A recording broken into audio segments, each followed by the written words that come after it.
A knockout in a business suit was catching heat from the boss in his office. He was making his employee redo the report after hours. If she didn't get it done, he'd fire her ass. She was the head manager at the company, but she was the only one burning the midnight oil. Assistant June noticed his boss was going to be there all night, and she just shrugged it off like it was no big deal. She thought everything was fine, because she was always working late, but she was dead wrong. Her name was Hana, and she died at her desk. She couldn't feel her body, but she knew something had exploded. It sucked. But even in that moment, she was all alone. Dying at work? That's a damn tragedy. Honestly, there was a kind of relief in all of this, just for her. At some point, the pain just vanished, and she didn't even recognize herself in the mirror. This dude was standing right in front of her, yelling and throwing insults. Turns out her name was Velietta Olden, and he was pissed she was ignoring Margaret. The main character never thought something like this could happen to her. She'd been reborn into the world of a game, in the body of the villainess. In this world, the main character had to choose one guy and 4 others. Plus, the game was #1 in Korea. Part of her was glad she died, because she hated her old life. The problem is, she got reborn as the villainess. Velietta Olden was a marquis's daughter and drop-dead gorgeous. Don't let her looks fool you, she's got a seriously nasty streak. Margaret, being the sweetie pie main character, thought Velietta was her friend. But the Marquise's daughter was always fighting with her. Bottom line, one of her suitors offed Velietta at the end of the game. To be exact, it was her brother who killed her, because he was head over heels for Margaret. Velietta remembered she'd been dodging Margaret for ages, which is why Margaret finally flipped her lid. As soon as she realized Luther was crushing on her friend, she burst out laughing, and that's when he lost it and went to swing at her. But there was no way she was going to let him hit her. So, she pulled a sneaky move, dropped to her knees, begging for forgiveness. That totally threw Luther for a loop. You could hear a pin drop in the room. The dude had no clue what his sister was plotting. Then he spun around and headed for the exit, saying he didn't know what she was up to, but he wasn't gonna let her get away with it. The guy vowed she'd have a really bad time if she kept ignoring Margaret or disrespecting her in any way. He left, and the girl looked up, realizing she was pissed about how things were going. It stung that Luther treated her worse than dirt. She hated this situation, so she was going to do whatever it took to get rid of her brother and that friend of his. Velietta knew the only way this ended well for her was if Margaret was out of the picture. She rang the bell and summoned a maid. Then she ordered her to bring Margaret to her room. As soon as the maid left, Velietta opened up the game's quest window. She started studying him closely. It said that if he blew the mission, the game would never end. That was messed up, because she never programmed a menu like that for Velietta's character. She designed this game in her past life, so this ending felt totally off, and she decided to rewrite it to her liking. The main character came up with Margaret, sweet, kind, and gentle. That's exactly the kind of girl who grabs the attention of 4 guys. Yeah, everyone's into her, but she also ends up causing Velietta's death. All right, the girls met up. The main character knew that the first thing she had to do was get her so-called friend to trust her. So she forced out some crocodile tears and asked the guest if she had offended her in any way. Velietta said she never thought Margaret would visit, since she figured Margaret was still pissed about being ignored. The Marquis's daughter apologized to her friend for constantly mistreating her, begging for forgiveness. Right then, Margaret started hugging Velietta, saying she was never offended by anything like that. The main character knew the real Marquis's daughter would never apologize to a friend. Margaret was so sweet and trusting, Velietta decided she wouldn't let her fall into the wrong hands. Just then, she learned Luther had been scolding and bad-mouthing his sister, which really bummed her out. The developer realized she was starting to set herself up for a happy ending, because if she stayed friends with this girl, her life would be like a blooming garden. It was dinner time, and the table was loaded with all kinds of dishes. Then someone put something weird on her plate. On top of everything, she didn't know which fork to use, and tonight was the family head's fancy dinner party. The whole Olden family was gathered around the table. Carlos Olden did this every 2 weeks, gathering his heirs, children with gray hair and green eyes. Only those kids could live in the palace. The rest had to leave with their mothers. During these dinners, Carlos sized up his offspring, so the tension and mistrust were thick enough to cut with a knife, knowing he had his own special standards. For judging them, the girl figured she was toast. She had no clue what to do, while one of her brothers was busy sucking up to their dad. The girl knew that if you went overboard with the brown-nosing, you could end up in serious trouble. Luther chimed in, saying his brother was spouting off with unverified intel. Dad wasn't thrilled either, that his son was feeding him information that wasn't backed up by facts. Everything went down exactly as she expected, but she didn't have time to worry about anyone else. Velita knew she should start eating, but she was afraid of messing up and wished she'd brought a servant to dinner. The girl started carefully cutting the meat, which caused a strange reaction from her brothers, and everything would have been fine if a piece of meat hadn't jumped up and landed on her forehead. Antics like that pissed off her father, who had asked them not to make a scene earlier. He kicked her away from the table and said she wouldn't leave her room until she learned some manners. The Marquis said that since she hadn't learned manners by 18, he wouldn't hesitate to deal with her permanently. Luther was happy with how things turned out. He escorted his sister to her room and was about to lock her in. The guy thought the girl was an embarrassment to their family. Velita was left alone in her room. Since the main character had created the world of this game, it wasn't much different from her own world, so she genuinely apologized to Wellet and promised to make things right. The main character kept herself entertained by catching up on the latest news. What she read just confirmed her worst fears. So, magic exists in this world, along with magical artifacts you can use to cast spells. These magical items symbolize the power held by swordsmen and mages. The Olden family regularly supplied these items to the Imperial Palace, which is how they got so rich. But here's the messed up part. People were the raw material for these magical items. The Oldens were secretly snatching people, and those who didn't have mana, they'd sell them into slavery at auction. And this place where her family did all their dirty business was called Ananta. Right now, we're 3 years out from the main events of the game.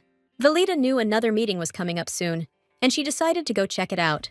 On top of everything, she was pissed that her dad threw a stake at her head and thought that was okay. The day arrived, and the girl, pulling on a cloak, decided to tail her relatives. Even though she was super nervous, she'd been waiting for this day. While she was getting ready, she realized finding normal clothes was actually pretty tough. Velita knew she had to act decisively and opened up the map. The good thing was, she could use any kind of map here, which gave her access to secret passages. That made her think she could find a hidden passage in the Imperial Castle too. So, stealing her nerves, Velita moved forward. Leaving the house, she reached Vintaga Alley, where people in cloaks were gathering. Right then, the girl realized cheats were the best damn thing in the world. She wasn't planning on bidding at the auction, she just needed to get inside. But she was short on both cash and an invite. Velita was really hoping she wouldn't run into anyone she knew. Luther was probably catching another rejection from Margaret. But her dad and the other brothers could be here today. All right, the auction's starting. The auctioneer said that if anyone saw something they wanted, they should raise the paddle they got at the entrance. The first lot was a guy just over 18, looked healthy and strong. Here, people weren't treated like people. They had magic shackles on their hands and feet that would explode if they tried to escape. She broke down crying because she realized she'd created this awful place herself. Time flew by, and it was already the 8th lot up for auction. That's when the girl started feeling her legs go weak, but she couldn't even look away. The crowd started buzzing, like something crazy was about to go down. But the girl didn't know what.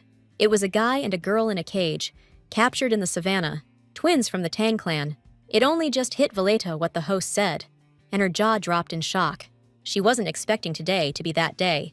The Tang clan was a free and fierce people from the savannah, which made that area dangerous for outsiders. Sometimes strange kids were born among them, with different colored eyes. They were super strong, so they were raised as warriors. Right now, Violetta's revenge took a back seat, and she had to save those kids no matter what it took. Too bad, but the twins were already dead when they first remembered the Tang clan in the game. They couldn't escape the auction in the game. They died, and then they were turned into a magical artifact. That artifact became a super powerful weapon and ended up in the hands of the final boss. That magical item brought nothing but destruction and misery to this world. Velita was one of the victims. Knowing all this, she wanted to save the kids, because otherwise, she wouldn't be able to fix anything. The bidding started, and the first offers were made. The main character knew the twins weren't going to be a cheap purchase. The problem was, she had absolutely no idea what she was going to do about it. She snuck in here, which means she's probably broke and has no way to call anyone. Just then, a quest popped up. She had to rescue some hostages to gain allies. It also offered her a chance at a new storyline, which was weird, because Velita wasn't even supposed to be the main character. She hesitated, because unlocking new storylines didn't guarantee they'd actually open up. Still, she really wanted to help those kids, so Velita hit yes, starting the quest. And just like that, she made a move that blew everyone else out of the water. Because like magic, a phone number appeared in her hand, and she suddenly had cash in her pocket. Accepting the quest gave her an inventory, specifically a tablet with the number and some in-game money. The amount that hit her account matched what her company had earned from the game. Velida was stoked, knowing all that cash and hard work actually paid off in the real world. She was looking forward to getting the kids, but knew someone would try to exploit them again. Velida wanted to nip this whole apocalypse thing in the bud. So yeah, she just bought the kids. Now she was wondering why the system gave her the number 44. The auction was over for her, and she led the kids to a secret passage. The boy and girl were clearly radiating anger and hatred towards her. She knew the first thing she had to do was earn their trust. With that in mind, Velida cut her own hand. She dripped her blood on the girl's shackles, and they started melting right before their eyes. And just like that, the brother and sister were free. The main girl was stoked she'd pulled it off, all thanks to that olden blood coursing through her veins. Right after that, she told him she had a small favor to ask. Problem was, these kids didn't appreciate it one bit and just straight up attacked her. They said she reeked of some nasty snake smell, just like the dude who snatched them in the first place. The boy was saying he was starving and really wanted to chow down on Velida. That's when the girl realized she was in deep, deep trouble. Freeing the kids with her blood seemed like a solid plan, but things were going sideways fast. She had no clue how to explain to these twins that she had nothing to do with them getting kidnapped. And then she figured she'd feed them if they were hungry. So, she conjured up this mouth-watering cream cake right in front of them. A second later, the kids were tearing it apart, gobbling it down. She had no clue they were that starved. Otherwise, she'd have stocked up on some real food. Velida was hoping they wouldn't be so hostile towards her now. Yeah, they were stuffed, but they were still worried the girl was going to drag them off somewhere. But that wasn't the case. She was going to let them go, seeing as she'd freed them herself. Though, in return, she did have one favor to ask of them. The girl needed their help freeing other people who were being held, since they had the power to do it. The brother and sister were like, "Why the heck should we take orders from you?" The girl just said she was the one who freed them and fed them. So, things went sideways fast, and she told them to spit out the cake. Then Velida soaked a cloth in her blood, and said if they pressed it to the shackles, they'd vanish. But she warned them not to get caught again. After that, she turned to leave. She thought that was enough, and the kids would go back to the savannah, and they'd never see each other again. That was fine, but she was wondering what new plot twists the game system was throwing her way. Meanwhile, at the auction, it was almost a full-on brawl because the goods, the slaves, had bolted. One of the buyers was demanding the auctioneer give him his money back. The handsome aristocrat was looking out the window, listening to his servant's report. The guy was furious because he'd been promised security. Noah Elsius was chewing out his servant, saying he was useless in all talk. The young dude was pissed that this new buyer showed up, snatched the twins, and then vanished into thin air. The guy's disappearing act was like a snake slithering away, totally unnoticed. Noah ordered his servant to keep tabs on both ends of this snake. The guy was bummed that he didn't get to meet this mystery buyer. The next day, Velita was trying to figure out how to use silverware. Still, she felt like crap. She'd had nightmares all night, because there were two seriously messed up characters in the game. First, Luther, and second, Noah. On the surface, he seemed like the perfect catch. Rich, handsome, a titled archmage, but he was the one who locked Margaret away. She hated dreaming about him, but at least she didn't run into him at the auction. To top it off, the Marquise was chewing Luther out, saying it wasn't rocket science to keep an eye on the slaves, and he screwed it all up. After Dad chewed out my brother, he stormed into her room, yelling his head off. Luther was pissed that his sister was so chill, like she was ready to blow out birthday candles while he was catching heat. And then she suggested putting a stake on his head. He wasn't expecting his sister to push back like that. Walida figured the guy was acting out, because Margaret hadn't been giving him the time of day lately. She kept playing that card, saying if he kept causing trouble for the family, Margaret would suffer the consequences. Everything would have been fine. But then she caught a glimpse of the twins sitting in a tree, waving at her. The main character definitely wasn't expecting that kind of twist. She had no clue what they were doing here, or what she was supposed to do now. Luther noticed his sister was starting to act weird, and then she told him not to even think about hurting Margaret, that he needed to get lost and leave her alone. She kicked him out of the room and slammed the door behind him. The guy knew his sister was acting totally weird. After that, the kids came into her room, and she's like, "What are you doing here?" She honestly had no clue how they even found her. The kids were silent, and Velita started wondering if maybe she'd screwed something up. Just then, the twins said this room smelled like meat. Velina felt their accusing stares like, "How could you eat something so good without us?" The girl opened her inventory and pulled out the meat, and the twins' eyes lit up with anticipation. The kids grabbed a piece each and started chowing down like crazy. Velita didn't expect the Tang clan to act like a pack of dogs. The girl sat on the bed and asked if the kids had managed to free the other slaves. The twins were silent, but she knew they'd fulfilled her request, and she thanked them for it. For some reason, the kids figured she was a mage, because she hadn't left the house since yesterday. Velina didn't expect them to follow her, but she replied anyway, saying she wasn't a mage and had nothing to do with magic. To them, the girl seemed clueless since she didn't notice them tailing her, but she pulled cake and meat out of thin air. She didn't like being called a dummy, so she threatened to cut off their meat supply if they kept calling her that. Besides, she didn't feel like explaining her abilities. Plus, the twins were supposed to head back to Savannah soon. But the teenagers refused to go home and decided to stick with her. Velita was shocked by this and felt like all her efforts were for nothing, but the kids said no one would catch them again. To do that, they needed to ice the guy who caught them. The kids didn't get why she was stopping them from killing him, especially when she was laughing her head off. The brother and sister were totally lost, so she tried to explain that daughters shouldn't be happy about their parents getting offed. But the kids saw right through her and said they knew what was up. Velita said the twins couldn't just bump off her old man and walk away, because she still needed him for now. Even if they didn't get it, she wasn't even thinking about offing Carlos, since she basically made him who he is. Still, if the twins did take him out, it'd be a fair payback. Then, out of nowhere, they backed down and said they wouldn't off their kidnapper. Velina couldn't figure out why they changed their minds. Turns out, they were ready to do anything to protect her and stick by her side. The brother and sister were totally fascinated by this girl. They were acting like this because Velita had helped them, even shedding her own blood in the process. So they decided to do everything they could to keep her alive, because they were dying to know what she was all about. After hearing that, Velita was curious about the teenagers' names. The boy was called Rahil, and the girl was Roxa. Velita thought they were really beautiful names. She hoped they would all get along. Now that they were friends, Velita decided to ask them for a favor. Roxa was like, "Spit it out already! Stop wasting time!" She asked them to find a guy named Austin Hill. 4 days later, Velita found a weird sack with something inside it in her room. So, another curveball thrown my way. Running into Austin Hill. The game wants me to make him an ally. Standing right there, he was watching this dude walk out on his boss. The guy was wondering who hired Austin in the first place. Meanwhile, back at Velita's place, Margaret came to visit. The pink-haired girl was checking in, wondering if her friend was okay. The Marquis's daughter didn't get what she meant, so the girl explained she'd noticed the homeowner looking pale lately. Turns out Margaret was worried Carlos or Luther had done something messed up to her. Velita reassured her friend that her relatives weren't bothering her, and she just ignores them anyway.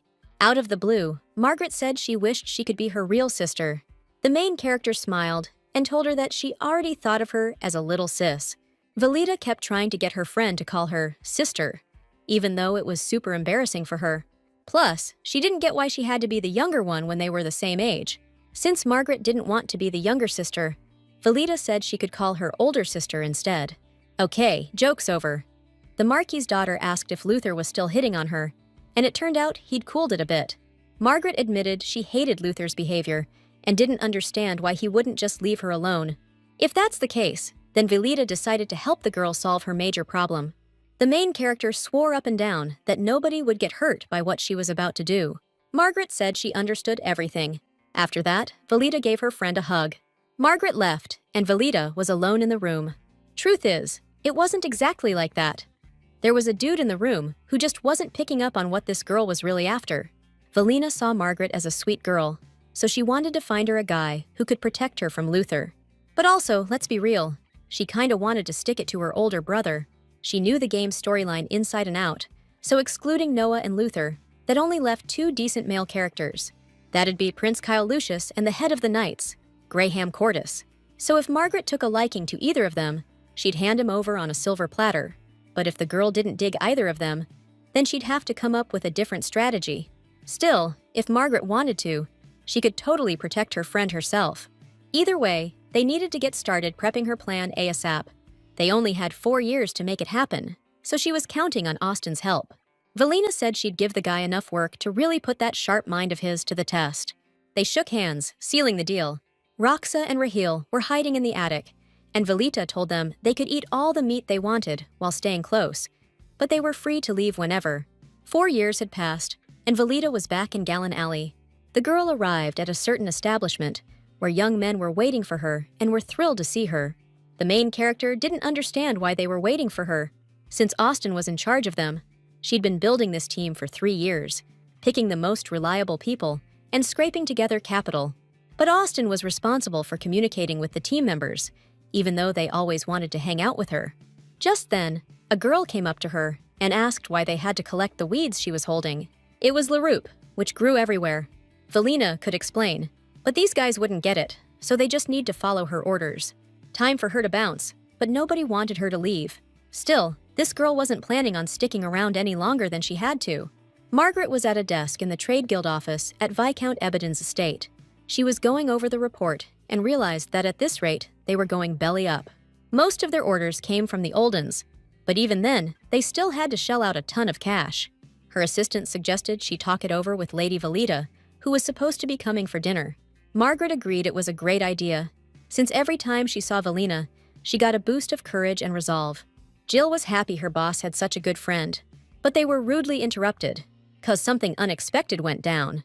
Turns out, a guy from the Cedar clan rolled up. The Cedar clan's super mysterious, but their rep was really eager to meet Margaret. That surprised her, especially since her dad dumped this whole conversation on her. So Mr. Lucille and Margaret started talking. The young dude's look and his whole vibe were pretty out there. He found out she snagged some stuff at the auction, and one of them was this blue-eyed cat thing. He was asking Margaret to sell him that item back. He didn't show up empty-handed either. He had this box and said he'd give her whatever was inside. And inside was the Cedar clan's protective charm. Back on the mainland, the Sitar clan members really valued that stone and thought it was the most mysterious thing ever. A century ago, the Emperor of Estia got this charm, and he ruled the country like a boss. The weird thing is, he was offering it for a busted-up cat. Margaret was totally lost, 'cause she'd only bought the cat for cheap. She figured this cat must be a big deal to Lucille if he was offering such a valuable charm in exchange. The girl stood up and went to the cat, saying she didn't need his charm. But since he wanted the figurine so bad, she was just gonna give it to him. Seeing the charm with her own eyes and meeting a member of the Cedar clan was enough for her. Margaret thought the cat would be better off with the young man. She told him not to lose the figurine again. The guy realized this girl was something else, truly special. But he still pulled out the charm and placed it on Margaret's hand. Lucille grabbed the cat and headed for the exit, saying the girl deserved to have it. Margaret didn't understand what was happening, and he said she'd find out everything in time. After he left, he stood there saying he was trusting this Magnus character one last time. Then, he warned him that if he screwed up, Lucille would lock him up in his house and never let him out. Just then, Velina walked past him. The guy thought she was a seriously weird chick. Margaret getting the charm was the first event of the game starting. Dinner started, and Velita acted like she was hearing about all this for the first time. She looked totally convincingly surprised. Right then, the Marquis's daughter thought her friend was being super sweet. And then Margaret held out her hand, showing her friend the Cedar clan's charm. She thought it was insane to carry something so valuable in your pocket, like a pack of matches. The Viscount's daughter decided this was fate, so she accepted the charm. Velita was overflowing with emotion, 'cause she knew her friend was the only person in the world worthy of owning it. But what was wild was that Margaret decided to just give the charm to Velita. The main character needed to talk her friend out of it, so she said that if she gave it away, the original giver would be seriously ticked. But if a real Velina was here, she would have snatched that charm up already, 'cause she loved presents. After thinking for a sec, Margaret agreed with her friend. After that, Velita happily congratulated the Viscount's daughter on her new treasure. On the other hand, the main character knew her friend's life would never be the same after that stone showed up. Turns out Jill was working for Velita and was just faking being surprised, admiring her acting skills. On top of that, she was the one who hired that ex-mercenary girl and assigned her to the Viscountess. The employee asked her boss when she was heading to their branch, since her deputy wanted to meet with her. The thing was, the branch was swamped with work, so she needed to go. Dinner ended, and Velita headed to the branch. Austin looked like hell. She noticed Austin had lost a ton of weight. He snapped back, saying if that's how it was, maybe she should take some of the work off his hands. She suggested that if things were too rough there, he could transfer to the Olden estate and work there instead. Still, she knew that if he'd called her in, something must have gone down. There were a few documents that needed her signature. He prepped a warehouse to store the lyrup, but he was worried it would rot if they ended up with too much over time. So if she needed this plant that badly, it'd be way easier to just grow it. She hadn't thought of that, but that was the whole point, since lyrup was basically a weed, so it didn't need special treatment. To test it, they just needed to buy some soil, which wouldn't even make a dent in their finances. Besides, something shady was going down at the Andhra Merchant Guild. Lately, their criminal activity had spiked big time. You could see it plain as day in the records. This time, they were dabbling in some seriously illicit stuff. They even greased the palms of the border patrol. But they paid us more, so now we've got this report in our hands. Valita complimented Austin on his quick thinking. She was happy they'd found each other, and that Austin was doing all this for her and their shared cause. Mostly, they hadn't done anything too bad, just greasing some palms to secure a brighter future for themselves. But the girl knew that if they didn't cut ties with those border guards, now, they were gonna be in deep trouble. So, they were bowing out for the time being, waiting for the right moment. Those were the big issues, so after hammering them out, our girl was ready to head home. But the second Valita stepped out of Austin's office, all their other employees were staring at her. They were stoked to see her, but bummed that she was already leaving. Everyone wanted a private word with the boss lady, so Austin offered to let them use his office. It had been 3 years already, and she still couldn't get used to that kind of treatment. Velida was walking home, knowing she could be in for some rough times, since Luther had stepped up his surveillance on her. The girl was worried about her friend, but Luther wasn't the only one making moves on her. Her whole family was on her case. Luther for threatening Margaret, her dad for any little screw-up. On top of everything, Valita knew her family was pissed at her for messing with their business in Ananta. Ever since that day, the auction's been a mess, which has shaken up her family's standing with the nobles. She was walking towards the alley when she noticed a wounded young guy lying there. Felina freaked out, thinking the dude was a goner. The girl wasn't expecting to see a dead body, but the guy started showing signs of life. The main character was about to call for help, knowing nobody was supposed to see her there. The young guy told her to just walk on by for her own good and pretend she didn't see anything. In that instant, she realized who was lying in front of her. It was Noah, one of the villains from the game. She didn't get what he was doing here, but he knew that since she knew who he was, he'd have to take her out. The guy was a seriously powerful mage, but looking at the color of his blood, she realized he'd been poisoned. Even so, the dude tried to crack a joke, even though he was in really bad shape. Valina was totally lost, didn't know what the heck to do in this situation. She was afraid that if she left now, Noah would die, so she opened her inventory and pulled out the antidote. She grabbed the vial and slid it over to him. This move from her totally caught him off guard. For a second, he thought she was just throwing him a bone. That made him mad. So he asked the stranger if she wanted to kick the bucket now or later. Now, Valida was freaking out. The main character told the guy the vial held the antidote, but she was too scared to get close, so she rolled it to him. After saying that, she turned to leave, but heard his voice saying she took pity on him, even knowing who he was, which she denied. Valina claimed she was just walking home and saw a dying man she wanted to help. Noah didn't expect someone to be willing to sacrifice something so valuable for a stranger out of the goodness of their heart. Then the young man asked her where she thought she was going. He told her to stay put if she didn't want her wings clipped. Still, Valida said she couldn't stay on the ground and was going to take to the sky, suggesting he try and find her later. Before Noah could react, Valida was already running away from the alley. She ran as fast as she could, calling out to Raheel for help. The guy instantly appeared in front of her, scooped her up in his arms, and they took off to get out of there as fast as possible. Raheel figured rooftops were the best way to go. He knew the girl didn't want Noah dead, and she'd praised him for holding back and not hurting the mage. The twins always followed her, and now Raheel was saying he would have jumped in if that guy had tried anything with the mistress. The guy sensed Noah's power, so he figured he and Roxa could take him down. This was Valida and Noah's first meeting, and she hoped it would be their last, 'cause he could be a real headache. The game system sent her a message saying she could see the end of the guy's life. The girl had no clue what this new path was, or what a hidden ending even meant. She never expected that the new path she'd learned about 3 years ago would be Noah. That thought was messing with her head, and the twins were totally confused. They were worried, 'cause Valida had been acting normal, And then suddenly she started acting all weird. Rox almost thought their mistress was dying. She'd spent 3 years trying to get a happy ending in the game. But the moment the main plot kicked off, Noah showed up. Velida didn't know what the right move was, and the twins were already cooking up a plan to take out the mage. The girl walked over and hugged them, because even if she'd done everything for Noah's route, she didn't regret saving them. In his study, Noah was listening to his servant's report. Turns out, the guy was holding a really expensive antidote, and the servant suggested he take a swig. The young man didn't trust strangers, but hearing it was medicine, he downed the whole bottle right away. Well, almost all of it, since that little bit left was proof that not everyone wanted him dead. Since the antidote was top tier, only 3 families could make it: the Andras, the Oldens, and the Blames. Noah wasn't expecting to hear the Olden name, but that was interesting. Very interesting. The servant was supposed to vet the Oldens and tail someone, but that last part was proving to be a real pain.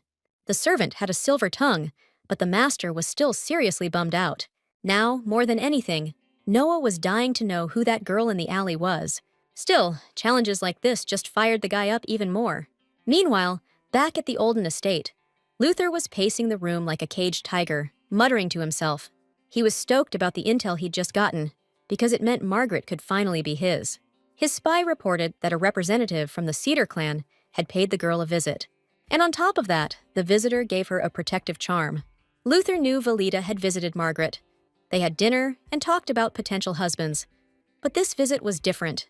He figured that now that Margaret had the charm, Carlos would give their marriage the green light. The old man was already waiting for his son in his study, but he wasn't exactly thrilled to have a chat with the kid. Then the news hit him. Margaret somehow snagged the Cedar clan's amulet. That woke the man right up. Carlos couldn't believe what he was hearing, but his son was just relaying his spy's report. To top it off, Luther added that Velida also knew about this whole thing. The old man was ticked, but getting that amulet was more important than punishing his daughter. Then, Luther suggested to the head of the family that they make Margaret part of the family through marriage. The man promised to think it over and send his son away for now. Once the kid was gone, the father sighed and thought his son was a real bonehead. Yeah, the amulet was valuable to Carlos, but he didn't think that was a good enough reason to make Margaret the wife of his direct heir. So, his plan was simple. Just snatch the thing from the girl and be done with it. The guy called for a servant and told him to get the carriage ready. Carlos arrived at the palace, looking for an audience with the king. The man knew showing up uninvited was pretty ballsy. But the king wasn't mad. He was expecting good news. Orlando was curious what news the Marquise had brought him. The news really shook the king, because it was about the Setter clan's heirloom. Apparently, Old Olden wanted to present his majesty with this precious treasure. Meanwhile, Velida came to visit Margaret. The Marquis's daughter realized her friend was getting prettier every day. But this time, the girl's little trick didn't get her what she wanted. Her reaction was also kinda weird, which surprised the main character. Meanwhile, Viscount Ebedin was pacing around the merchant guild, looking stressed. That's what the girls found him doing when they arrived and stepped out of their carriage. The man was itching to talk to his daughter, so he invited her to his study right away for a chat. He also asked Velita to join them for this conversation. Margaret got an invitation from the Imperial Palace. Since the letter was addressed to him, he read it and found out that the court already knows she possesses the talisman. Velita, though, sensed there was more info in the letter, and she wanted to know what it was. They were inviting the owner of the talisman. A carriage would be there to pick her up at the appointed time, and it also said they hoped nobody got bit by a venomous snake trying to escape. Velita realized her dad knew about the charm. That meant Margaret had to accept the invitation and go to the palace, 'cause tricks weren't gonna work this time. Basically, Margaret had to choose between the frying pan and the fire, so the choice was pretty obvious. 2 days later, the girls arrived at the palace.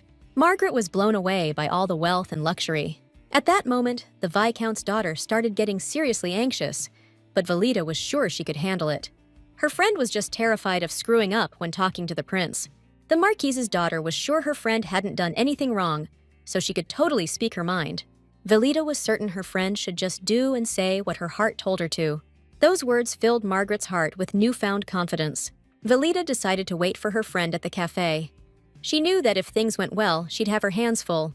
In the game, the prince wasn't a villain, but the developer had no idea what he'd be like inside the game. She didn't want Margaret turning into the prince's wicked witch. She wanted her to be the one and only heroine. Velita planned to do everything her friend wanted. Margaret understood that if she showed any weakness, they'd eat her alive. As soon as she entered the room, Prince Kyle greeted her politely. After meeting with the prince, Margaret went to the cafe to see Velita. She really enjoyed the tea and cookies at the reception, so she wanted her friend to try them too.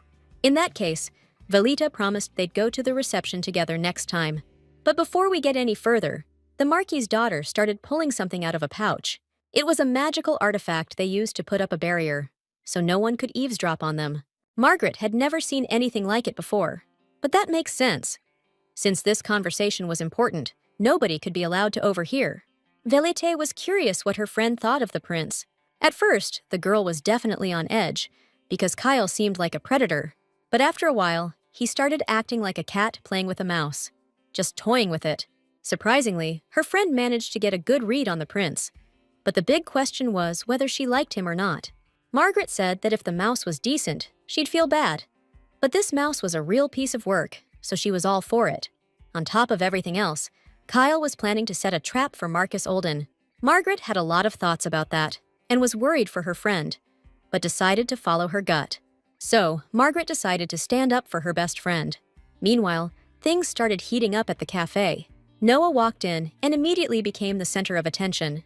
But he assured the cafe owner he just wanted to chill quietly at a table. His appearance was a total pain in the neck for the Marquise's daughter. One question kept pounding in her head.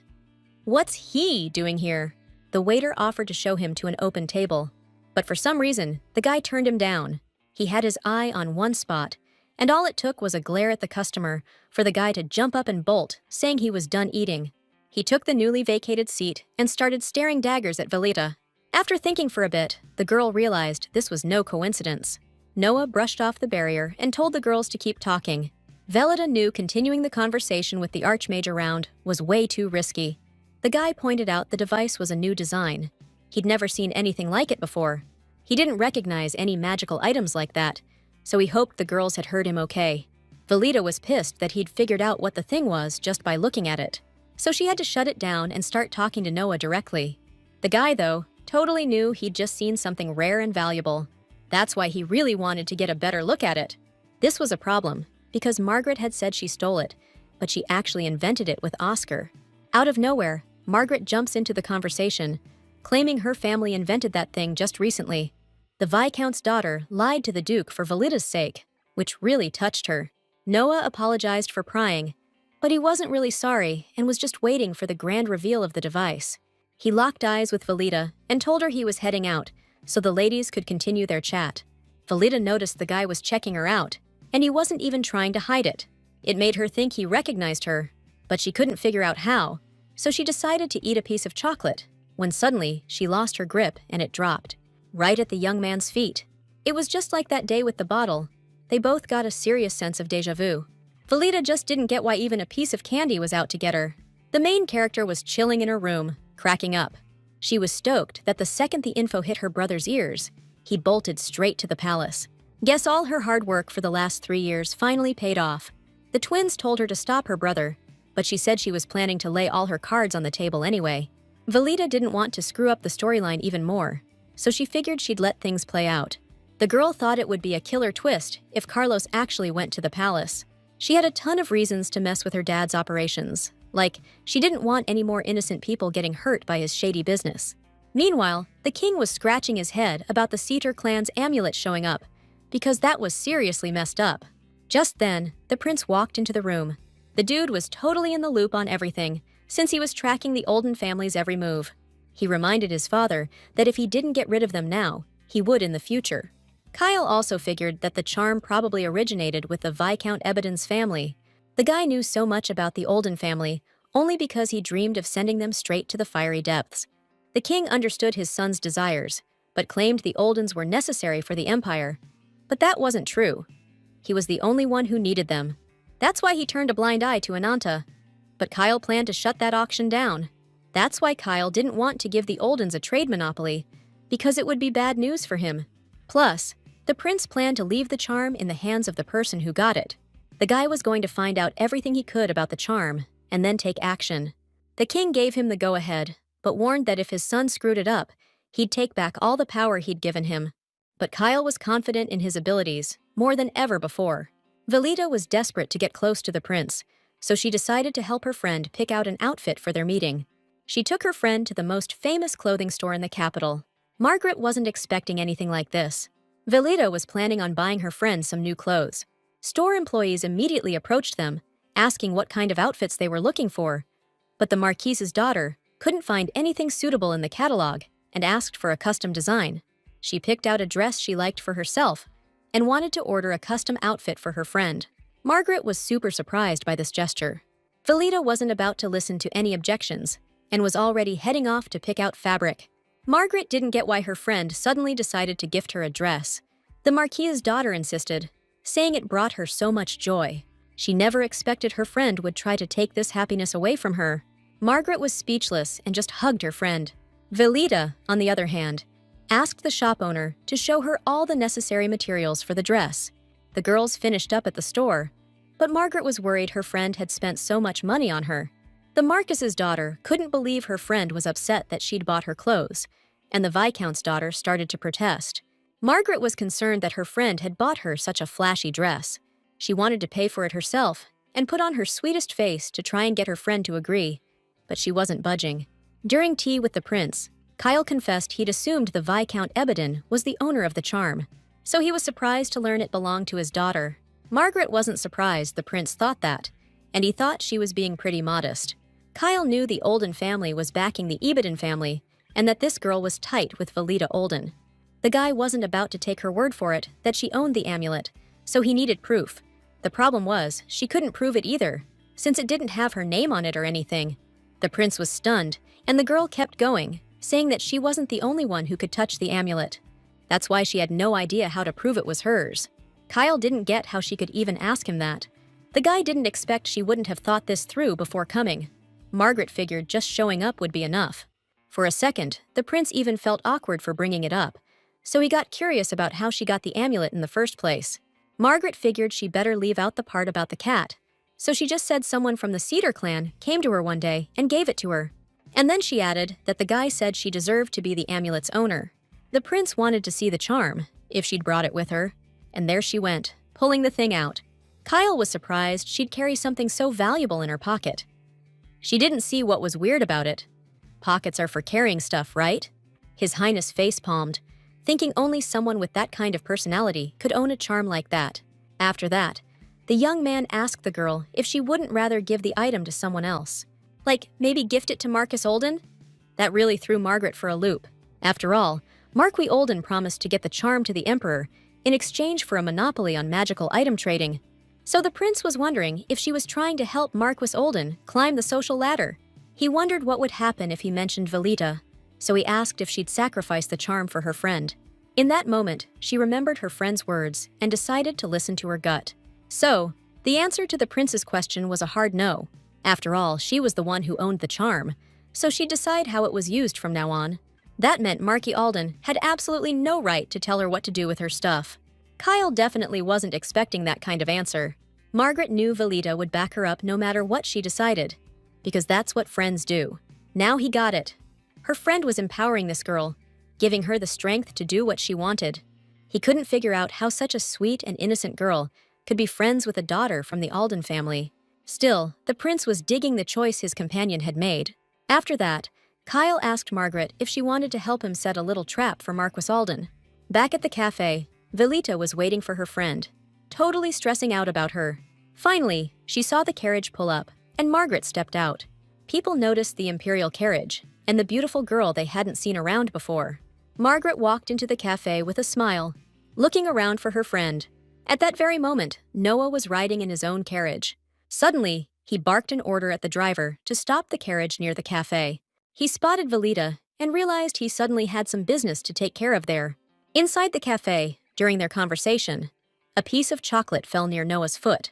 It was exactly like what happened in the alleyway. Noah mentioned that something similar had occurred with him in an alley a few days ago. The girl knelt down and started to pick up the treat, apologizing to the Duke. The dude actually bent down himself, picked up the chocolate, and said ladies shouldn't be doing stuff like that. Even though it was no big deal to him, the first time something like this happened, he was pissed. The second time it made him smile. but he was wondering if there'd be a third. Velida just acted like she had no clue what he was talking about. He didn't say anything to that, except that he had a good time today. Honestly, Noah was hoping they'd meet again. Too bad the girl wasn't exactly thrilled about the idea. After the Duke left, Velida plopped down at the table, her mood totally soured, and she was cursing that mage. Right then, a waiter came up to them and said she'd forgotten about the protective barrier, so she needed to be more careful. Jerome knew everyone around was thinking the same thing, but not saying it out loud, so she needed to watch herself. She knew the guy was trying to shield her from the Duke, so he better not let the Duke catch sight of him again. What was weird was Noah showing any interest in her at all. That was a curveball, so Velida was taken aback. There was no reason for the Duke to act or feel that way. It suddenly occurred to her that maybe he was acting like this because he just had a general dislike for the Oldens. Still, she figured it was better for Noah to be hung up on her than Margaret, and she told Jerome to dig deeper for info and rumors. Turns out, the prince is throwing a ball and plans to announce there that she's the new keeper of the charm. It was done to keep Carlos in check. So, a lot of nobles will be yapping about all this at this cafe, making it a goldmine of intel. Having said all that, Velita was about to head out. Jerome was baffled, because they were all hustling to make money for Velita, and she was paying for her own tea. On top of everything, the girl was thrilled that Jerome was telling everyone she was his mistress. After that, the guy kissed her hand, just like she wanted him to. Because of these rumors, they could chat for ages in the cafe. So he had to play this part right to the very end. Velita got into the carriage and said that Jerome had done a good job today. Before leaving, she asked him to let her know if Noah showed up at the cafe again. After that, she headed home. The guy watched her go and realized that something just wasn't adding up. At home, Carlos called his daughter in and started chewing her out for not telling him about the amulet and Margaret. Luther backed up his dad on this and told his sister not to lie to him. They wanted to know why Margaret had been meeting with the prince a few days back. The girl figured this interrogation was triggered by the news about the imperial ball. So she played dumb, acting like she didn't get what was so valuable about the amulet, since they already had plenty of cash. That pissed off her father, and he started laying into his own daughter. Velita said that even if she didn't know the amulet's worth, she did know why the prince was meeting with Margaret. The thing was, she was the amulet's owner, and that really threw a wrench in her father's plans. Then she added that at the reception, the prince would tell everyone about Margaret and the amulet. The girl was stoked to see the angry looks on her father and brother's faces as they realized their plans were falling apart. 10 days until the ball, and Velita had a ton to do. She was going to make Margaret's entrance legendary. 10 days passed, and the day of the reception at the Imperial Palace arrived. Velita and the Viscount were waiting for Margaret to appear. The girl looked stunning in a dress of rosy hues. The outfit highlighted her beauty and hair color, making it even more gorgeous, and the red shoes were the main detail. This design was originally part of the game, but it looked even more captivating in real life. At that moment, Margaret's mother came out to them and thanked Velita for such a gift for her daughter. Marchionessa Bowden was happy that she got to see her daughter in such a beautiful dress. The Viscount even teared up because he was worried that his daughter didn't have a suitable dress for the event. But Velita took care of everything. Pleasantries were over, and the girls decided to head to the ball early. Velita hoped that tonight would be the best night of her friend's life. But the road wasn't easy, and they hadn't gone far when they were ambushed by bandits. Man, that jolt was something else, and Margaret and her parents totally freaked out. The main character told them to think positive, 'cause she knew nothing bad was going to happen to them. She also told them to close the windows and draw the curtains. In the game's story, the carriage got attacked, and it was probably Carlos trying to steal the amulet. Velida knew this was coming, so she warned the twins and the coachman. Even though she prepped for all this, she was still sweating it. The coachman warned them he'd try to bust through the bandits, so the ride might get bumpy. She saw the fight and really hoped it was the twins showing up. Sadly, she couldn't relax completely, but she was really hoping for the best. But no such luck, a system alert popped up. Nail this mission, and she's got the prince's backing. Screw it up, and she's dead meat. Velida knew this quest was a make-or-break deal from the get-go. Girl didn't see herself as the main character, so dying was a hard no. But she also knew if the bandits won, they'd wipe out every witness. The twins already handled the bandits, but the real question was, did they know about the insignia, and could they find it? Probably not, which meant she needed to somehow get a message to them, tell them to find that thing. Finally, they arrived at the Imperial Palace. Velita could see the whole Ibadan family was totally wiped after that trip. The coachman gave her the signal. 2 attacks. The prince's men fought off one, the twins the other. That intel hit the main character hard. After that, she asked the coachman to tell the twins to look for clues to ID the attackers. Velita knew that since the prince had sent his men to protect her friend, his path was clear. The girl also understood that the prince was interested in her friend, which meant she wasn't in danger of being killed or kidnapped by Luther. Now Noah's target was her, personally. But there was still the head of the Knights Order, who would most likely be at the ball. This wasn't the time to fall apart, and Velita decided to pull herself together. After that, she turned to Margaret and suggested they go inside the palace. There were already a lot of guests inside. Margaret had never been to an event like this before, so she was slouching and feeling anxious. Seeing this, Velita suggested her friend think about something funny. But if that didn't help, the girl should imagine the prince turned into a cat, chasing a snake around the castle. That image helped Margaret snap out of it and feel more at ease. The nobles gathered had never seen the Viscount's daughter before, so they figured she was some kind of princess. Velita was satisfied, because she'd already achieved her first goal. Today, she'd assigned herself a supporting role and decided to help her friend in every way possible, like fetching her wine. And everything would have been fine, but then Luther showed up on the scene. Margaret greeted him and said she'd only arrived in one piece thanks to his sister. After that, she asked him not to call her by her first name, since they weren't exactly close friends. That stung, it was insulting, and it pissed Luther off. Velita was happy that her friend had shown some backbone and put Luther in his place. After that, she told her brother that their journey here had been a real trial. She said their carriage almost flipped over, and the guy couldn't believe what he was hearing. Still, she figured if she hadn't shown up, Margaret would have totally flipped out and wrecked the carriage. Then, like it was no big deal, she brought up how Dad's been way too busy lately. Carlos wasn't just tired. He was freaking furious at that moment. Just then, they announced the Emperor and Empress were entering the hall. The royal couple were composed and majestic as they made their entrance. The Emperor thanked everyone for coming to the ball. Then, he announced that something really important had happened in their empire recently. And at that, the Viscount's daughter squeezed her friend's hand, because for the first time in 100 years, the cedar amulet had found its new owner somewhere in their empire. So he wanted to introduce the amulet's owner to everyone. Margaret froze. She was so nervous. Velita told her to picture a snake getting bopped on the head by a cat. That helped the girl get her head back in the game. Margaret was ready to face the crowd, even though Luther wanted to stop her. But his sister grabbed his shoulder and told him to stay put and not interfere, because she knew damn well he was the one who orchestrated the attack on her friend. Margaret doesn't know that yet, and if he wants to keep it that way, he'll play nice. That stung the guy, and he bolted, because there wasn't a damn thing he could do right then. Luther's problem was, he didn't lift a finger to win the girl's heart, so he ended up looking like a chump. Just then, Kyle walked up to Margaret. The man looked her straight in the eye and said she was the new guardian of the amulet. The Viscount's daughter bowed to His Highness. After that, Margaret thanked Velita for everything she'd done to help her succeed. The Marquis of Alden's daughter didn't think she'd done anything special. Just then, Luther walked up, asking how long the girls were going to hog each other's time. Since Margaret didn't have a partner for the evening, he offered himself up. All the while, he was watching his sister's reaction to the offer. Right then, the prince strolled over, saying Margaret could do him the honor of a dance. The prince didn't want to be rude, but he wasn't about to let one of the Aldens get the first dance with her. So, without a second thought, he held out his hand to the girl, asking her to dance. Margaret looked at the prince's hand, all flustered. Then she smiled and said it would be an honor to give her first dance to His Highness. The couple started dancing in the middle of the hall. Everyone around was talking about them, saying they were a perfect match. Velita and Luther were glued to them too, but his sister told him to chill out with the face he was making. She was stoked her plan was finally working, but her brother was fuming. The main girl knew the prince wouldn't snatch the charm from her friend, but he wouldn't just stand by if someone else tried. Luther knew exactly what his sister was implying and told her to shut her trap.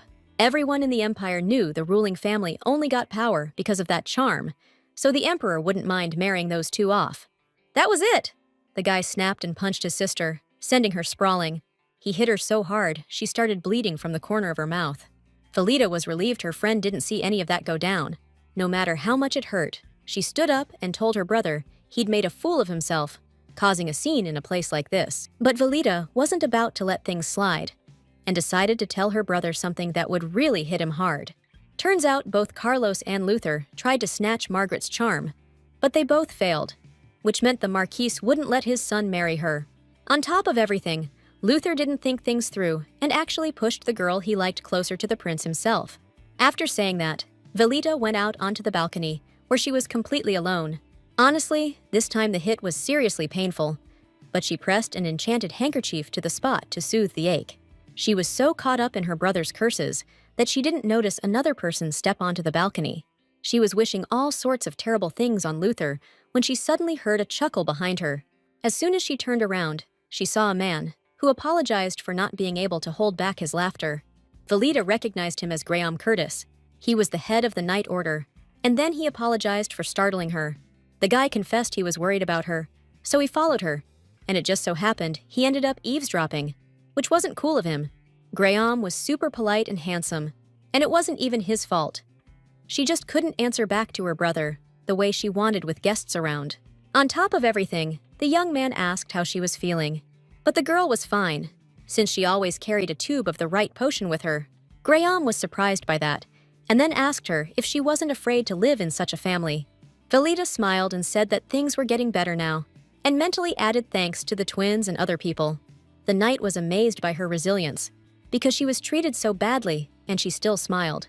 And then he asked if she already had a partner. She said no, and then Graham asked her to dance. Velita was torn, because deep down she'd already said yes 100 times. But then she turned him down for the dance, because he was one of the only 2 decent guys in this whole setup and was supposed to hook up with Margaret. Then she added that she was feeling dizzy. And just then, Noah shows up on the balcony, saying if that's the case, she needs to chill out. Velita suddenly realized she'd been set up, because he wasn't supposed to be there. This wasn't the first time Noah had popped up out of nowhere either. Plus, Graham and Noah were clearly at each other's throats. The girl suddenly remembered that the knight wasn't exactly a fan of either the owls or the snakes, but if they were gonna throw down here, she was better off not seeing it. So, Velita decided to bail and get as far away from them as possible. The mage was trying to be polite, saying she didn't need to bow if she was feeling dizzy. For some reason, his words and smile flustered the main character. His sudden kindness even spooked her a little, but she tried to keep her composure. Still, she apologized for her weakness, saying she really did need to rest for a bit. Just then, the knight took her hands in his and asked how she was feeling. Graham was worried she might faint, so he offered to escort her to the lounge. Welita was sticking to her guns because this wasn't how she wanted things to go down. But the Duke had the final say, and he insisted on taking her to the room since she looked unwell. Because in Noah's opinion, a noble knight like Graham shouldn't be chasing skirts, but protecting the place from bad guys. The moment Noah started casting, the knight reminded him that magic was forbidden in the palace. The Duke wasn't scared at all.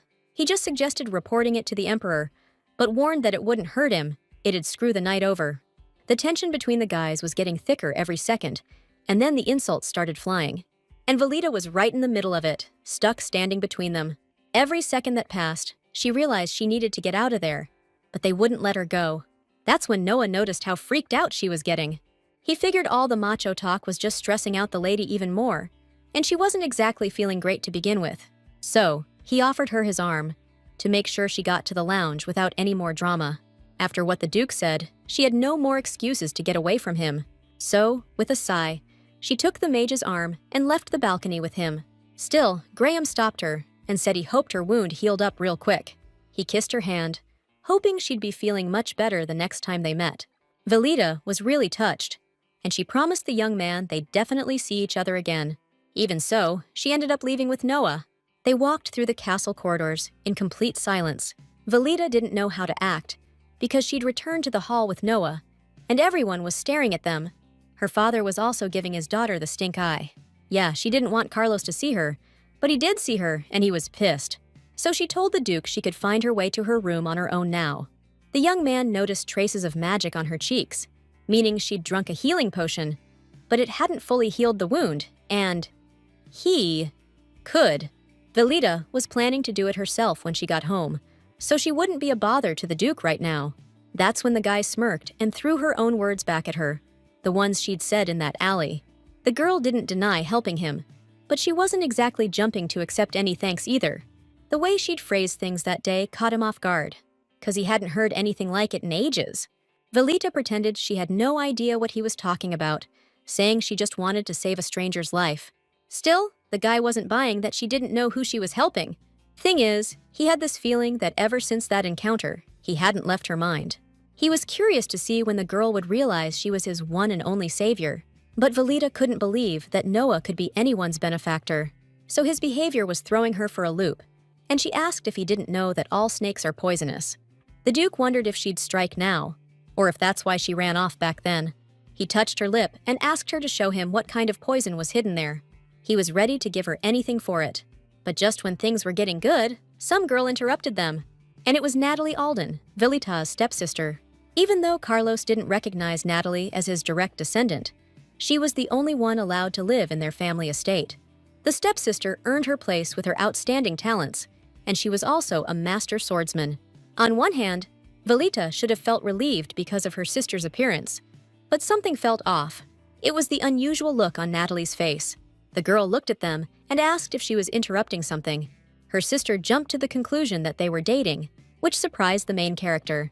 Velita couldn't believe someone thought she and Noah were a thing, but he was acting like he was bummed they got interrupted. I mean, the Duke was hoping to savor their little secret rendezvous a bit longer.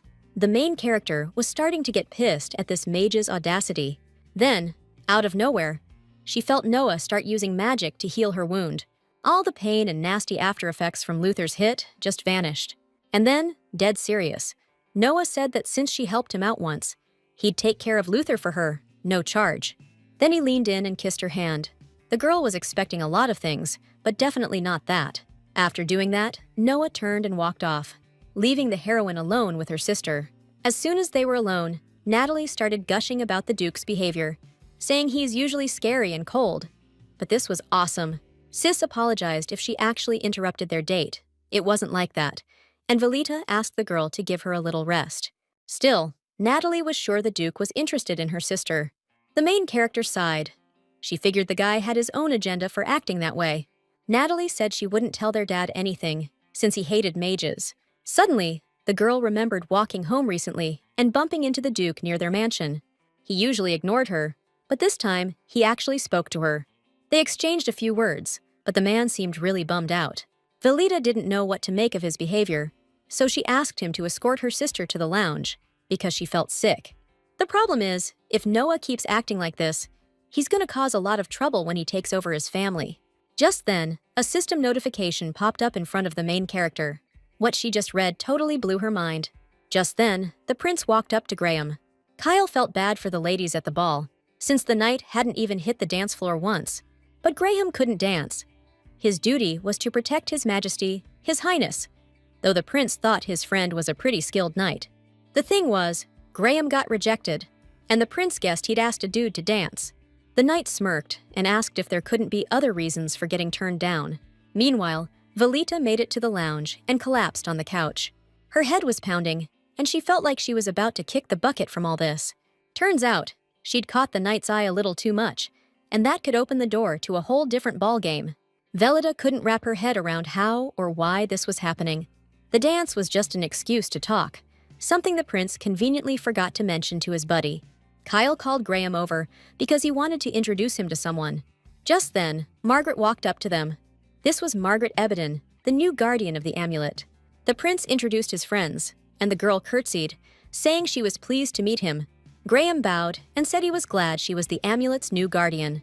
The prince asked his friend and the girl to become friends, since they'd be seeing each other a lot. Because the amulet's guardian will never be safe, he said, glancing at the scowling Luther and Carlos. Graham also understood that some people were just too greedy to leave things as they were. The knight knew the Oldens liked to pick on the weak and strike when they're down. But Margaret wasn't offended by his words. The girl felt safe and sound, knowing her friends had her back. Kyle realized she was talking about that mysterious friend of hers again, the one she mentioned when they first met. Right then, he suggested Margaret introduce him to her friend, since she was here at the party too. The thing was, she hadn't seen her in a while, and figured she was on the balcony. But the knight already knew who they were talking about. So he asked her if her friend happened to be from the Alden family, and Margaret confirmed it. The young man said he'd bumped into Velita, and she was heading to the lounge to chill out because she was beat. Just then, the prince suddenly realized that Lady Alden probably turned him down for a dance. The knight knew there were rumors going around about Velita, like she was some airhead who was always stirring up trouble. He couldn't believe that sweet thing on the balcony was actually Lady Alden. At that moment, he thought he probably shouldn't have left her alone with the Duke. Velita left the break room, but she still felt like crap. She arrived at the branch, where the staff greeted her, eager to hear the details about what went down. But she felt so awful. She didn't want to talk about anything just yet. She went into her office, collapsed on the floor, and screamed about what her life had become. She couldn't understand why she couldn't just have some peace. But Austin was convinced it was karma. If that's how he sees it, and he thinks she deserves all this, then maybe it'd be fair to dock his pay. Austin started whining and even offered to call a doctor. But she realized what a great actor he was. She lay down on the sofa and started wondering why Graham's ending unlocked for her. Noah made sense. They'd formed a connection before he even met Margaret. Suddenly, she looked at Austin and asked him if a lot of people wanted to hire him 3 years ago. Back then, tons of people wanted it. But the kid picked her because the job was cool and the pay was insane. Turns out, the guy who offered him the job was connected to the head of the Night Order, but the salary sucked, so he passed. Now, Velita understood why Graham reacted to her like that. She basically set the whole thing up 3 years ago. Besides, no use crying over spilled milk. She had the twins and Austin on her side now. The guy was clueless about what was going on with the girl. She just assured him that Margaret's debut was a hit, and nothing else mattered. But she was worried about the twins, and bam, they popped up out of nowhere. The brother and sister said the mission was a cakewalk, but they were starving. Velita praised them for their work and asked if they got hurt. They said they were fine, and the girl thanked them again for saving her life. But then it turned out the twins didn't find the emblem mentioned in the quest. Suddenly, a red system alert popped up. It said she'd failed the quest and wouldn't get the prince's patronage as a reward. It was way worse than that, because the penalty for a failed quest was, well, let's just say it wasn't good. Velite didn't want to believe she'd face that kind of consequence. But the game was giving her one more shot. She had to strike a deal with the prince, or she was toast. The twins promised they'd go back to the scene and search for the badge one more time, if it was that important to her. That was pointless, since Carlos had probably already covered his tracks completely. Austin also didn't get why she needed proof of her father's guilt. Exactly! Because even though she and the prince knew Carlos was behind everything, they couldn't do jack without evidence. There was a chance Kyle found the badge himself, but he wouldn't spill the beans. Velita knew that regrets wouldn't help, so she was figuring out how to win the prince's trust. Austin also knew that they'd been throwing wrenches into Olden Sr.'s plans for 3 years, but it wasn't enough. They needed to get in good with the royal family. There was another way they could do it. The main character was immediately curious about what her companion meant. Since the emblem of Carlos was on the badge, they needed to take care of the problem at its source. They used special materials to make those badges, plus the blood of family members. And as a direct heir of the Oldens, the girl had access to that information. This news made Velita incredibly happy. The girl understood that even a small piece of the badge would be enough. Plus, she would find all the materials. All the man had to do was warn the craftsman. As a thank you for the idea, the girl patted the man on the head. What he wasn't gonna like was that Velita had to tweak their original plan a bit. Austin started to get pissed, but she explained that they had no other choice. Originally, she wanted to set up Graham and Margaret, but the situations kinda shifted. The guy figured the knight had taken a liking to Velita instead. She didn't deny it, and was happy her colleague was catching on quick. Still, it wasn't just about Graham, 'cause Noah was already head over heels for her too. Austin was furious, 'cause all his hard work was going down the drain. But he was stuck with it, so he asked how much Velita had changed the original plan. The main character was stoked that the prince was actually interested in Margaret, since he was the perfect husband for her. A duke and a knight aren't exactly going to see a girl as girlfriend material, but she wasn't exactly thrilled about hanging with them either. So she figured she'd deal with that mess later. From the outside, it'll just look like these guys are chasing after her. Velita straight up admitted she kept the duke and Margaret from meeting on purpose. Suddenly, Austin gets it. She needs the duke and the knight's skills. He just doesn't know why yet. Velita knows she's supposed to bite the dust at the end of the game, and that's where those guys' skills come in handy. When she was about to head out, Austin told the twins to keep an eye on her. Make sure she doesn't pull any more crazy stunts. Roxa and Raheel agreed. Their mistress definitely had a habit of acting on impulse without thinking things through. Then it hit her. Maybe she shouldn't mention that slap from her brother.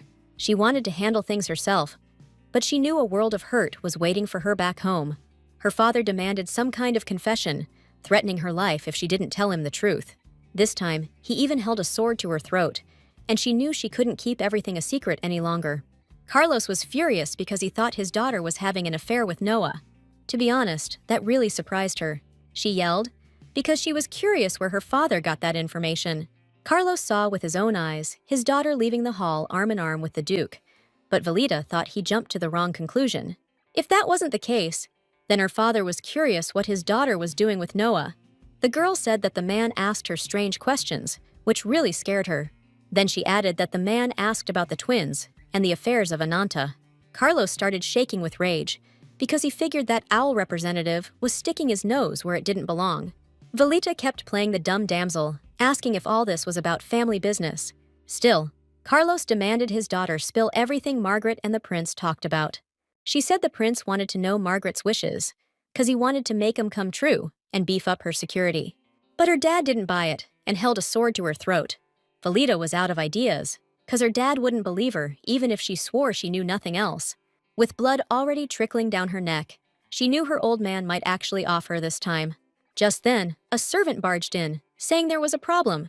Carlos was pissed that someone dared interrupt his quality time with his daughter, but the servant reported that someone had broken into Ananta again. The girl suddenly figured it was probably Austin pulling the strings. Old man Olden was losing it, wondering how this crap happened again. Why those other lowlifes hadn't been caught and dealt with already. After that, their dad split, leaving his daughter and son alone in the room. Walida apologized to her brother for not kicking the bucket just now. She told Luther he needed to get his head out of the clouds and go after their dad. The main character also said the Duke wouldn't mind messing with Ananta, and it was probably happening right now. After she said that, Luther bolted after their old man. Walida was feeling totally drained when her maid, Lucy, came running up to her. The main character told Lucy she was fine, and then the twins popped up behind her. She asked her brother and sister to let Austin know that their dad and Luther went to Ananta to sort things out. Lucy, though, couldn't figure out why her lady was feeling sorry for her brother and father. The maid gave Valida a look, like Austin was right, and she'd finally lost it. So, they tucked our main character into bed. Rachel and Roxa looked seriously worried. Valida tried to tell them she was honestly fine. Lucy tucked her lady in, but didn't buy it. Not after what she'd been through. The maid was in awe of her mistress. She was amazing when she stood up to those two monsters. The main character closed her eyes and said all her allies would be able to leave this place soon. The twins figured that would happen once they took care of all her enemies. Valida patted Rachel on the head and said they'd be free when they stripped all the bad guys of everything. After that, the twins laid down next to her, and she told them they needed to get some sleep. Lucy turned off the light, and the three of them drifted off to sleep. The main character's past life was a total nightmare. She was always getting yelled at. Even the people closest to her screwed her over. Like, her own brother blamed her for swiping a cookie. She tried to explain, but nobody would listen to her side of the story. Because of that little slip-up, the old lady took away dinner for both her and the boy. She grew up in an orphanage where they scared the kids, roughed them up, chewed them out, and never showed them any love or kindness. School was just as bad. The other students were constantly picking on her. She knew how messed up the whole thing was, but there wasn't a damn thing she could do about it. Eventually, she got used to it all and was just grateful for the pocket money the orphanage director gave her. She often watched the other kids hanging out, being friends, and wished she could have that too. But one day, she just decided to hit up a computer gaming place. It was a spur-of-the-moment thing, but it totally flipped her life upside down. Because that day, the doors to a whole new world swung wide open for her. A world where even someone like her could actually have a dream. So, right after graduation, she went to work for a company that made video games. But the reality of the job was a million miles away from what she'd imagined. Her boss was constantly on her case, saying her projects weren't worth a dime. He wouldn't give her project more funding and was convinced it would bomb hard, or not even sell at all. And no matter how hard she tried to explain that the budget was a joke, nobody would listen. The boss demanded she make it work with the budget she had, or she'd be paying for it out of her own pocket. Working under that kind of pressure was brutal, and meeting all the boss's demands was just impossible. Plus, the other women would hang out and grab drinks after work, but they never invited her. Whenever she asked them to work overtime with her, They always found some excuse to bail. The main character just swallowed their blatant lies and didn't say a thing to her coworkers. Behind her back, they'd talk trash and gossip about her. But then one team member, a young guy, decided he wanted to help her with the project. He figured two heads are better than one, and she wouldn't have to work alone at night anymore. No matter how hostile anyone was to her, she learned to be grateful to those who helped. Now the main character's starting to realize she created Margaret to be someone everyone loves, because she herself craved love. Morning came, and Vilita woke up in her room, with the twins sleeping next to her. She knew she needed to let go of the past, but it was way harder than it sounded. After the ball, a ton of nobles were head over heels for Margaret, hunting for any advantage to get their sons hitched to her. At the same time, people started digging into her family's past, remembering they were part of a guild that supplied metal for magical artifacts. Meanwhile, Carlos was laying down the law with old man Ibadine, telling him not to even think about looking for blue gold anywhere else. He figured the Ebadin family was still around only because he allowed it, and he promised them they'd pay the price if they crossed him. Velita wasn't even a little surprised by her father's behavior. He was always throwing his weight around. Plus, she understood that if someone else started making magical items, it could be a real headache. The girl knew that making a magical item took two things: a magic stone and blue gold. Magic stones were easy to get, but blue gold came from mines, so rumors started flying that the Abodans were going to sell it to other guilds. Carlos isn't going to let this slide, so Margaret knew they had to play by his rules. But Velita reminded her that the prince was down to work with her too. It's just that the Viscount wasn't so sure about this deal. Plus, Margaret didn't know how long the prince could keep her family safe, and Velita knew there was some truth to that. The main character knew there was also a bad ending to the game, where her friend sells the mines to the prince. Suddenly, Velita had an idea. They should go off script. She told her friend to hold off on selling the mines for now. To sell it even more, she said they were having some complications with making magical items. Margaret totally bought it and agreed with her suggestion right away. Velita knew her friend trusted her blindly, but that was exactly the problem. The main character also knew her friend was getting marriage proposals left and right, but she hadn't accepted any of them. On top of everything else, Margaret didn't know squat about politics. She got invited to balls too, but turned everyone down except for the family, our regular business partners. Velita knew her friend wasn't used to this kind of thing, but she needed connections with high society. But since things have turned out this way, Margaret needs to get people on her side. The Viscount's daughter was flustered, and Lady Olden said her friend didn't know enough people yet to host her own tea party. So, the girl needed to open her own salon. Salons were places where aristocrats went to themed evenings, made important connections, and scouted for talented people. It'd be easy to promote her friend's interests in a place like that, but opening a salon costs money, and she'd have to ask the prince for it. The cafe manager asked Velita if she'd sent her friend to the prince on purpose. He was worried the prince would take it the wrong way. But the girl thought differently, since Margaret got the charm because of her abilities, so everything was cool. The guy slid a piece of pie in front of her and asked about the theme for the upcoming salon. Turns out, it's all about magic. Velita was trying to gather intel on the blue gold trade and what's going down at the Flame Guild. But to get the salon going, she needed to find people. Then she added, "There's nothing better than caramel apples," and asked for the pie to go. The girl was sure people would start raving about the dessert soon, which would be a huge win for them.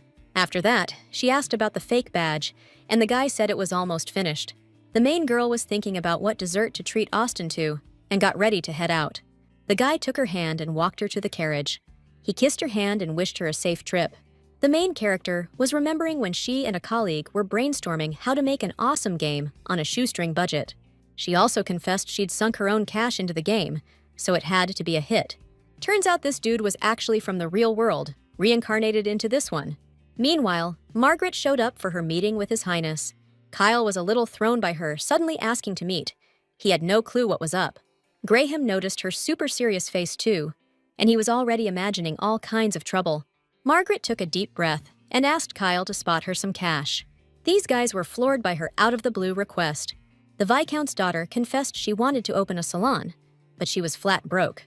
Lady Ebadin was convinced that opening a salon would help her make the connections she needed.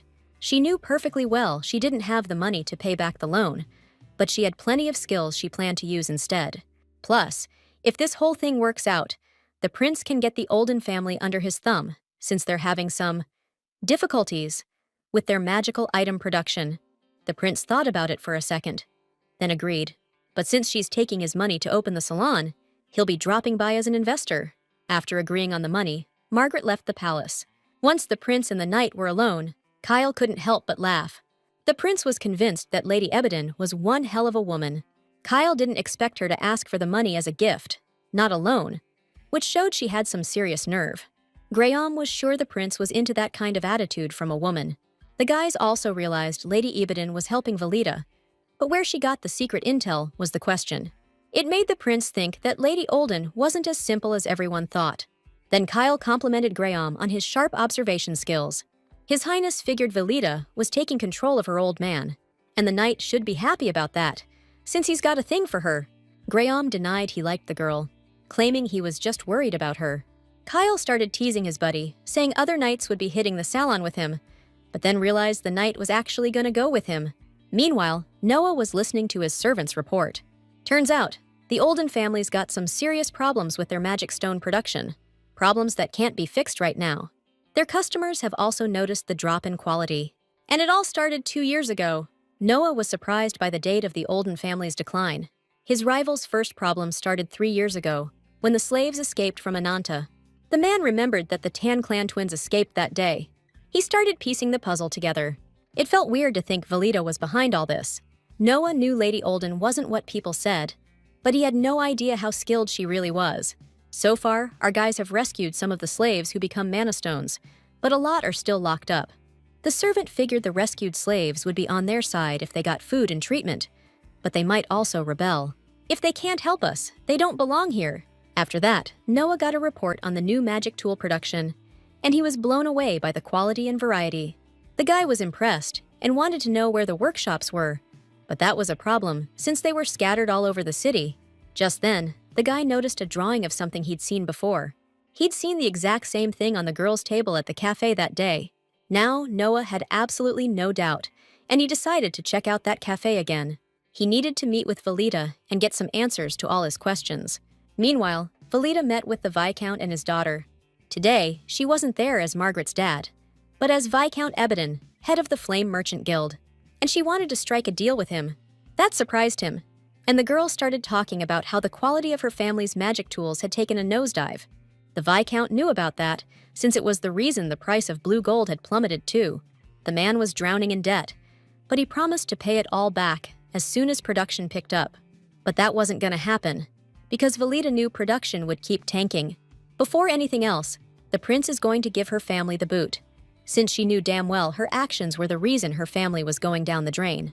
The main character said the prince was trustworthy, and together with Margaret, he could bring her family under control.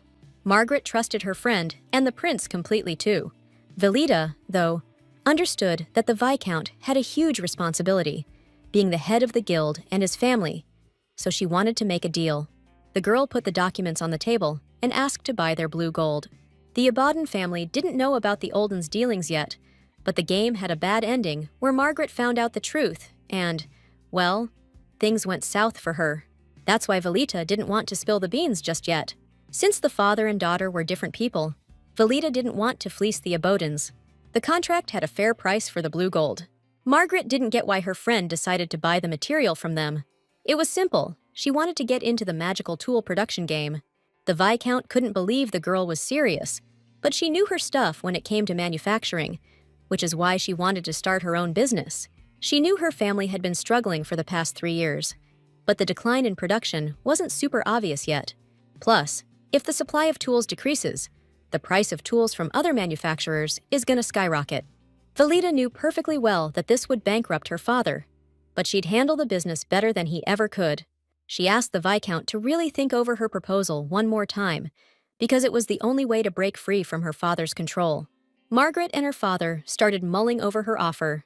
Suddenly, she realized that her friend hadn't just come up with this plan yesterday or today. But she had a feeling that Valita was completely alone in this fight, and she didn't like it one bit. It was another ball, and Valita showed up. This place was nice, and she thought it might be the perfect spot to rent for the salon. Heads were turning, 'cause her eyes and hair screamed she was an Olden. The fancy folks were just hoping Lady Olden wouldn't cause a scene today. That got under her skin. 'Cause last time, Luther was the one who screwed up. The guy working there totally misread her, so he started bowing and begging for forgiveness. It stung that people were still scared of her, even after 3 years of keeping a low profile. Nobody knew she was bone-tired of cleaning up the messes the real Velita made. Just then, the captain of the Knights strolled up. She wasn't expecting to see him here. He was happy to see her, since their last meeting was, less than ideal. The young captain asked how her injury was doing. Velita said the Duke helped her out back then, and Graham asked if anything special happened between her and the mage. Something did happen, but she wasn't about to spill the beans. She told him her friend was opening a salon, so she came here to discuss renting this space. Time flew by, and the dude had to rush off to a meeting. Velita saw this as the perfect excuse to bow out and leave. But he stopped her and asked her to dinner. That caught her totally off guard, and she couldn't figure out why he'd do that. She remembered hearing at the last ball about the possibility of unlocking a new route. Now she understood why he was inviting her, but she was sure she hadn't done anything to make him like her. Graham framed it as an apology for eavesdropping on her on the balcony that one time. Yeah, that probably played a part, but he most likely had other things going on too. So, the girl decided to jump on this new chance and said yes to dinner, suggesting they hang out beforehand as well. And then she invited him to check out the space for the future salon with her. Gray was stoked that he got the chance to spend time with her, so he took her hand in his, and they went to check out the place. After the walk, the guy took the girl to a restaurant. She noticed he had good taste. Velita was surprised by how into the whole thing the young man was, checking everything out. Lady Olden thanked the knight, saying that with his help they'd open an awesome place, one even the prince would dig. She was sure the young man would be at the salon opening, since he'd be with the prince.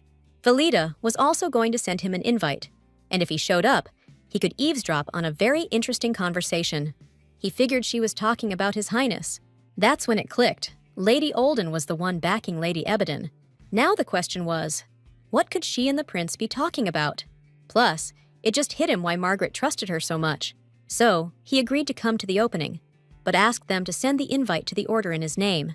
Velita agreed to handle it, and he was already looking forward to seeing her again.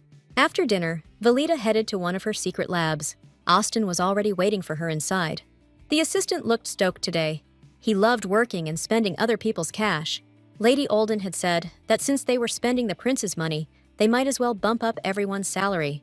The big news was, the fake badge was ready. The fake looked so real, it totally blew the girl away. She picked it up, admitting she never expected it to be this perfect. The twins were positive nobody could tell the real one from the fake. Velita gave props to the girl who made the badge. The worker confessed that mages and crafters would do anything for Lady Olden, since she's the only one who respects their work. Sadly, mages and crafters in the Empire were always treated like dirt. They made a living crafting magic tools. They were seen as second-class citizens. Then Velita showed up. She hired the mages and artisans, paid them a salary, and treated their work with respect. The girl knew that all work is valuable, and now she had proof of the attack in her hands. Now she could finally have an interesting chat with the prince. The main character gave props to all her helpers. She knew that if everything went according to plan, they could get their business rolling at full speed. Meanwhile, Luther received a letter, an intel report. He found out that Margaret had recently met with the crown prince. The young man figured Cal had popped the question to his girl, and that really ticked him off. Truth was, he wasn't about to let her go to anyone, even if it meant going head-to-head with the prince. Luther demanded his father's permission to marry the girl, since the amulet could end up with another family instead of them. Carlos didn't want to hear any more of that nonsense, and it was time for his son to stop acting like a spoiled brat. The man wasn't about to give his heir permission to marry a practically penniless girl. The guy couldn't believe what was happening, but Carlos said this wasn't part of the deal. But if the kid wants to get married, he's got to find himself a bride who's up to snuff. Luther wasn't having any of it. He flat out refused, which is why his old man smacked him across the face.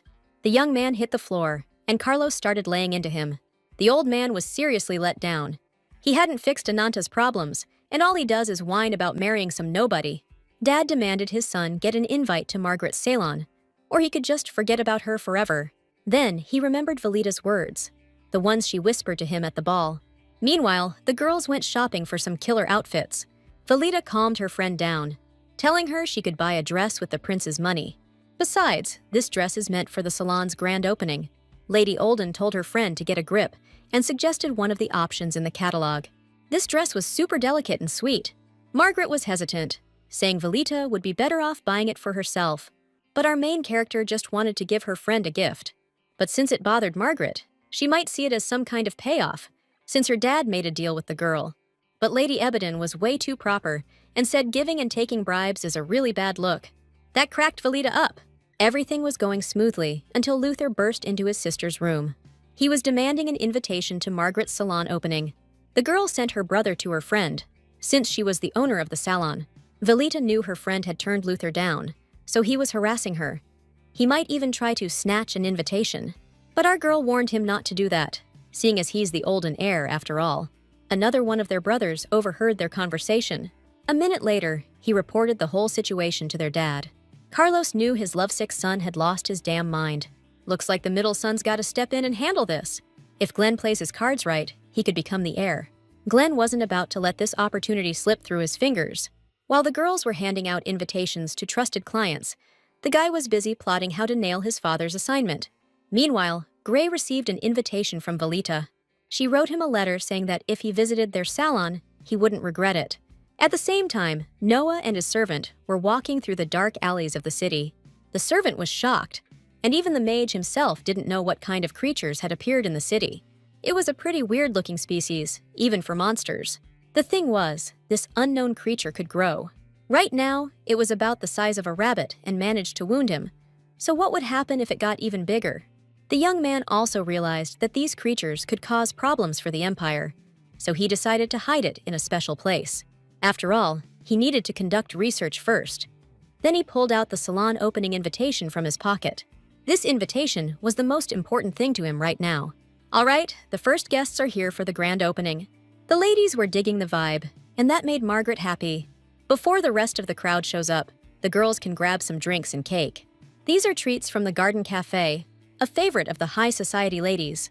The guests thought Margaret had thrown parties like this before, 'cause everything was perfect. Margaret admitted she'd powdered her face beforehand so she wouldn't blush so much. Lady Ebedon was pissed that the guests were talking smack about her best friend.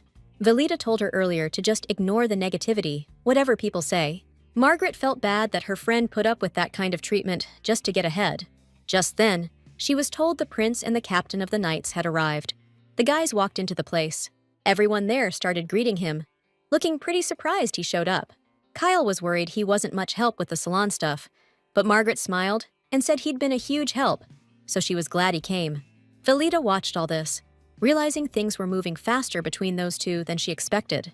But that was even better, since Margaret's endgame was definitely Kyle. The prince wasn't expecting to be teaching at the salon, but he was happy to be of service to Lady Ebedine. Then Noah showed up at the salon, saying he wouldn't miss the chance to be the prince's student. And that was definitely not part of Velita's plan. Everyone was staring at the guy like he'd just robbed a bank. Then he pulls an invitation to the salon's opening out of his pocket. So, since he was getting under the prince's skin, he decided to grab the seat at the end of Velita's table. The girl stared at the guy, totally clueless how he got an invite. Another uninvited guest was Luther, who was just straight up planning to pull up a chair. It was super awkward, but nobody was about to make a scene. None of this happened in the original game, and she was feeling good about things, right up until now. Luther showed up even after she'd basically roasted him. Plain old jealousy was to blame for all this. Margaret couldn't exactly escort the guy to a seat, since she had no idea he was even coming. But even if Noah and Luther did snag invitations somehow, they couldn't just kick him out. Once the tension died down a bit, they started talking about the amulet. The girl said a Setter clan member came to her himself with the charm and told her she had to be its guardian. Everyone in the conversation was surprised by this, and Margaret admitted she hadn't seen the guy since that day. Margaret said the man seemed really chill and detached, and he didn't ask anything of her. It even seemed to her like he held all the peace in the world in his hands, and nothing else mattered. Turns out, the prince's great-grandmother was also a guardian of the charm. After that, she became a scholar of ancient history. The empress wanted to know where the eye of the typhoon came from, so she dove deep into her studies. Sadly, she never found out what she wanted to know. But ever since then, the imperial libraries got tons of books on ancient history. Suddenly, Velita asked the prince if he'd read those books, and he admitted that he had. He especially liked the stuff about dragons. One of the books mentioned a massive battle, a total world ender, Those things were so damn powerful, there aren't many records left about what happened. Kyle wanted to open the library to the public, so he invited Margaret to check it out. Suddenly, Noah sat down next to Velita. He noticed she was looking bored. She claimed magic and history didn't interest her, but the Duke could probably find plenty to talk about with the guests. The guy was bored stiff with them, and on top of that, he was jealous of the knight. The main character didn't get why he even came if someone here was getting on his nerves. Noah confessed that she was the only reason he even bothered to show up at the salon. He warned her that if she kept trying to avoid him, it would only make him want her more. Velita just figured the guy had absolutely zero taste, and he wasn't even a little bit bummed out by it. Besides, he had a couple of questions for the girl, and this was a way nicer place to talk than her pad. The thought of him coming to her place totally freaked her out. I mean, that would be a straight-up disaster. So, she figured she'd just answer his questions right there. The guy wanted her to tell him about Ananta. That request totally threw Velita for a loop. She realized he was talking about the ending that was possible after saving the twins, which meant he'd seen everything. Still, she wasn't about to spill the beans on family business, even if Noah wasn't sure she was loyal to the Oldhams. But to her, those two situations were completely different, because back then, she was trying to save innocent kids. Okay, there was a reason for that.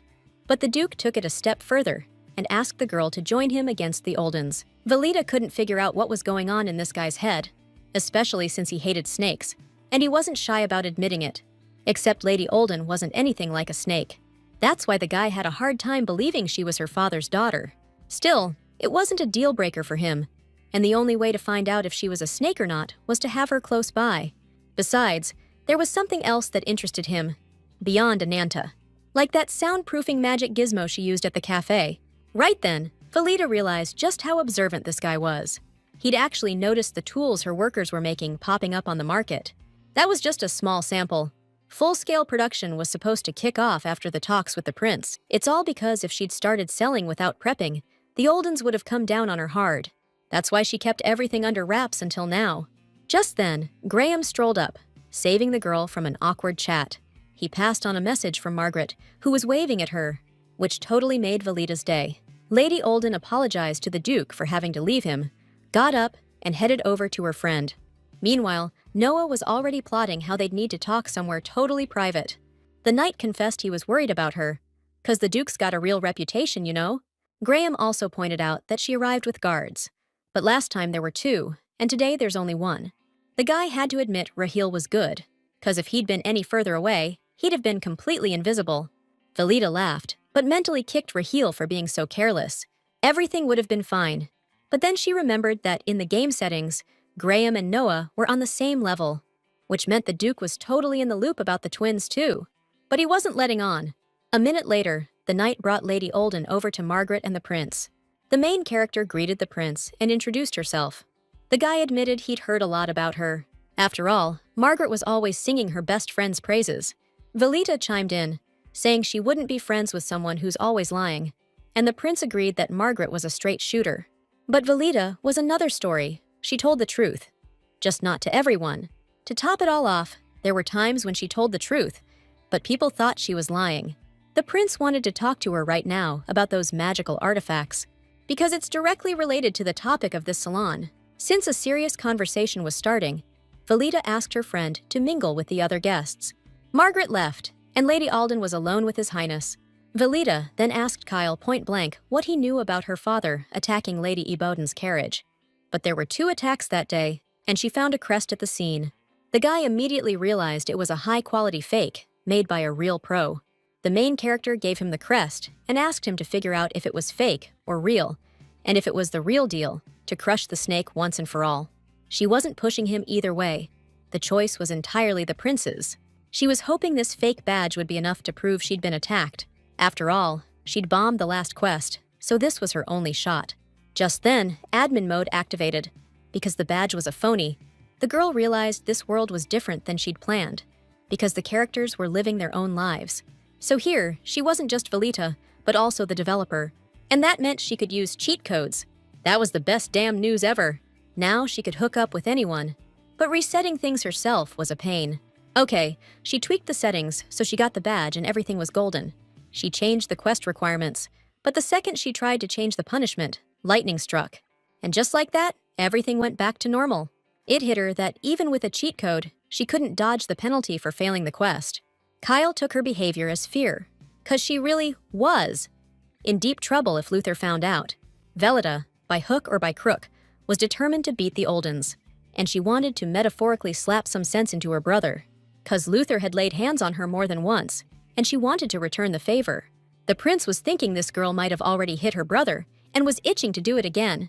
But the real question was, would this badge be enough for Kyle, as a prince, to hold her family accountable? That's why she handed the thing over to him. Obviously, she wasn't doing it out of the goodness of her heart. The bidding started, and Velida said she wanted to get back at her father. To do that, she asked the prince for a monopoly on trading magical items. Kyle totally wasn't expecting that. This request seemed kinda disrespectful to the prince, but she reminded him he had a choice. He could see her as just another Olden, or realize she's different. To prove it, she showed him a magical tool she made herself. The prince was blown away by the quality, and that's because she doesn't use slave labor to make her magical tools. Plus, real artisans make her magical items, willingly and without being forced. She also said that everything would be made in a humane way. The guy was meeting someone who shared his views for the first time ever. Walida was really hoping he'd cut a deal with her. Everything was going smooth as butter. But then, bam! Bandits burst into the room. Raheel rushed to the girl's side. But then a new quest popped up. They had to protect some kind of charm, and they only had 5 minutes to do it. This was totally out of left field, even for the main character. There was a hole in the ceiling, and people were scattering like cockroaches. The girl realized her family had lost their minds attacking a place where Kyle and Graham were. Luther clearly didn't know about the attack either, so he jumped in to save Margaret. That's how it looked anyway. But this time their father had hired some real pros. Their target was Margaret, who was getting jumped by one of the thugs. The girl froze, totally clueless about what to do next. That's when Lady Ebedon realized she couldn't keep running and relying on others. She wasn't about to let her friend carry the whole damn burden anymore. So she called Jill in for backup. Velida watched everything unfold, totally clueless who these people were barging in. Margaret, meanwhile, was telling the guests to step aside and let the guards do their job. The main character realized then that Margaret's people had arrived to help. She tossed the girls a magical protection device. As long as the guests stay inside that energy shield, they'll be safe. Kyle was watching it all too, and he realized Lady Ebedon had more guts than he gave her credit for. Noah just sat there like nothing was happening, sipping his tea. And I watched as Velita was guarded by some dude in a cloak. He's the one the Duke sensed, both under the ceiling of this building and back at the cafe. No way he was gonna let a guy with skills like that slip through his fingers. Suddenly, it hit him. Those were Velita Olden's wings. But back at the cafe, there was more than just this guy's aura. Meanwhile, the main character was racking her brain about the quest conditions, and there was only one way forward. Wipe out all the enemies. Dev mode wasn't working either, because this event and the salon weren't originally in the game. So, Velita asked Raheel to help her take out the mercenaries hunting the charm. The guy was hesitant, but the girl had a really bad feeling about this, so she stuck to her guns. Her gut feeling was right, because the Duke spotted something up on the ceiling. He realized they were prepping an attack using some kind of magical device. It was a fire attack, and it froze everyone in the hall solid. This attack looked like the end of the freaking world. Velita wasn't thinking about herself anymore. She begged Raheel to protect Margaret. The guy didn't want to hear it, but he had to understand that if Margaret died, Velita would too. After that, she asked him if he could live with watching her die. Raheel was having a hard time making this call, 'cause he couldn't imagine his life without her. So, he told her to stay put, and he started carrying out her order. Meanwhile, the Duke was trying to shut down the magical attack. To do that, he used his mind magic. While the Duke was dealing with the magic, Gray and Rachel took on the bandits. Suddenly, Rachel saw one of the bandits stab Velita with a knife. The main character froze, completely stunned. His world started collapsing in that moment. He rushed to her, and the bandit tried to run. But he didn't get far before Rachel attacked, cutting him down with one precise strike. After that, he ran to his mistress. Velita was still alive and conscious. Rachel begged her not to die, to hold on. Margaret was running towards them, but the girl didn't want the twins to end up in that awful place again.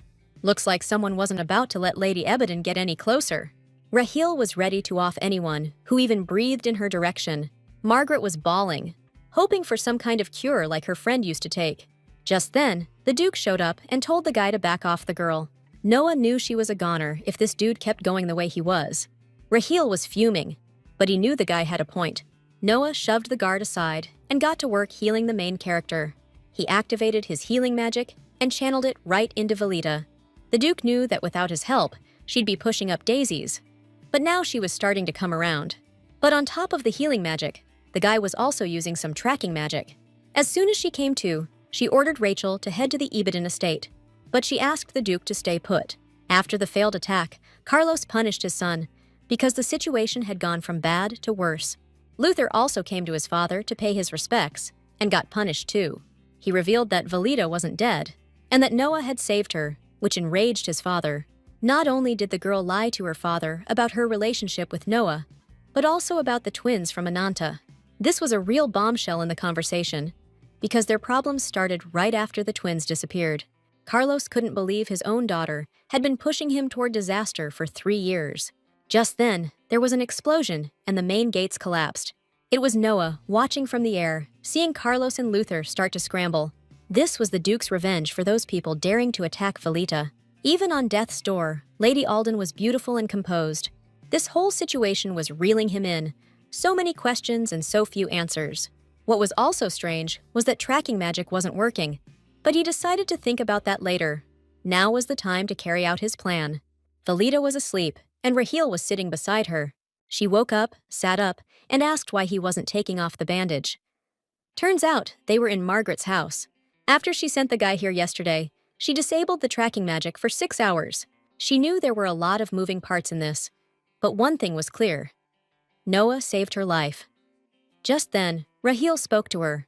He offered to find the guy who did this and tear him apart all over again. Roxa and Lucy are safe and sound. They're with Austin, and the Olden estate is under surveillance. The surveillance started because Roxa saw Carlos in a rage when she went to get Lucy. She witnessed a murder, and Velita actually praised the guy for getting the job done. Then out of nowhere, we got an alert that the charm cracked, and mana started leaking out, corrupting it. Velita woke up early, and Margaret and Graham came to visit, because they were really worried about her. The main character tried to reassure them, saying the pain was almost gone, and the Duke's treatment really helped. Truth be told, Lady Ibadan felt guilty about the whole thing, and apologized to her friend for it. The main character didn't understand why her friend was blaming herself, since she didn't hire the thugs and cause the trouble. It makes sense her friend's here, it's her house. But why's the captain here? He said he's representing the Crown Prince. Ever since the attack on the salon, His Highness has been really worried about her and afraid of another attack. Graham figured his sword wasn't just protecting the royal family, but every single person in the empire, which is why he was there. The captain also let Velita know that the prince was absolutely livid and had ordered them to find whoever was behind the attack and make them pay, no matter what it took. The main character was grateful and asked Graham to tell Kyle that as soon as she was feeling better, she'd visit the prince. The guy agreed and left the room. In the hallway, he finally let his anger show. He was furious too, and couldn't wrap his head around who would attack the girl. The only thing he knew for sure was that he'd never forgive whoever did this. Velita, on the other hand, was watching her friend closely and couldn't figure out why she was so bummed out. Lady Ebedon admitted that she'd recently noticed a crack on the amulet. Guess she hadn't hidden it well enough in her clothes. Velita stayed quiet, listening to her friend, who said she hadn't dropped it or bumped it against anything, but the cracks were still there. This made Margaret doubt whether she was fit to be the guardian, and she was scared that she'd be the reason it broke completely. The main character told her friend not to sweat it, since Lucille hadn't given any instructions not to break the thing. Besides, the girl needs to understand that the charm belongs to her, so she can do whatever she wants with it, and nobody can say a thing. But Margaret was worried that if she didn't protect the charm, she wouldn't deserve to be called its guardian. The problem was that Lady Ebedon was mixing things up, and Velita asked her to remember that she owns the stone, not the other way around. But not just the charm. Velita's overall condition was really worrying the girl, so our main girl said that, thanks to the Duke, she wasn't feeling any pain. Nevertheless, the girl asked her friend to find whoever attacked the salon with the prince.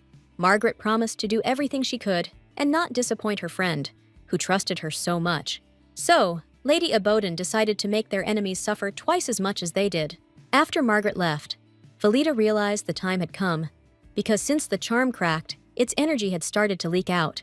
Our main character understood that Slahan's resurrection was just around the corner, and when the charm completely shattered, Margaret would learn the whole truth. There was no stopping the monster's resurrection, since it was being guarded by a ton of freaking monsters. Still, the girl had Raheel relay a message to Austin, telling him to keep a close watch and report any changes at the location she'd pointed out before. She planned to meet with the guy herself after she got a little rest. Velita still wasn't feeling great, so she was chilling in bed. She was thinking that even though Austin was supposed to be digging up info on the charm, she couldn't just put everything else on hold. The main thing was, she had to make sure her Oldens didn't find her. And just then, Roxa came back. Raheel went over to the window, threw it open, and let his sister in. Velita was happy to see Roxa, who she hadn't seen in ages. But Roxa was scanning the room, looking for someone. You could practically feel the bloodlust radiating off her.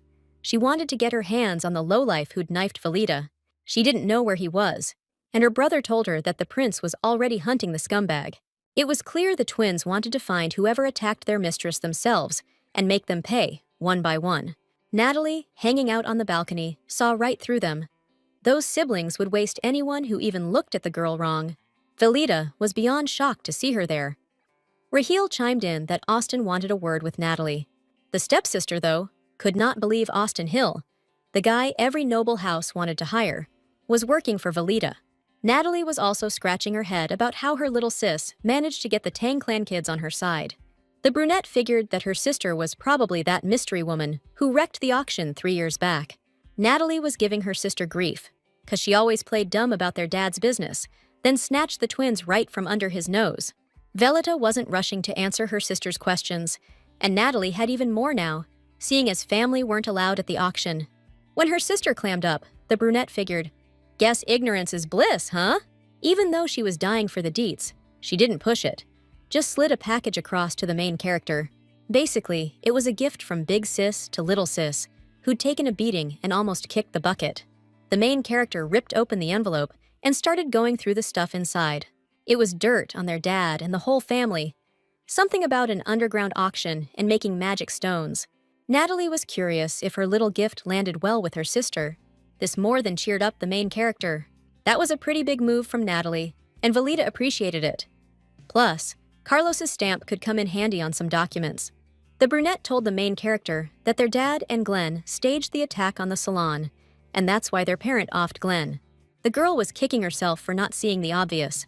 If she'd known all this sooner, she could have protected her sister. Natalie remembered the time she overheard her relatives talking about killing her sister, and how much she'd agonized about it afterward.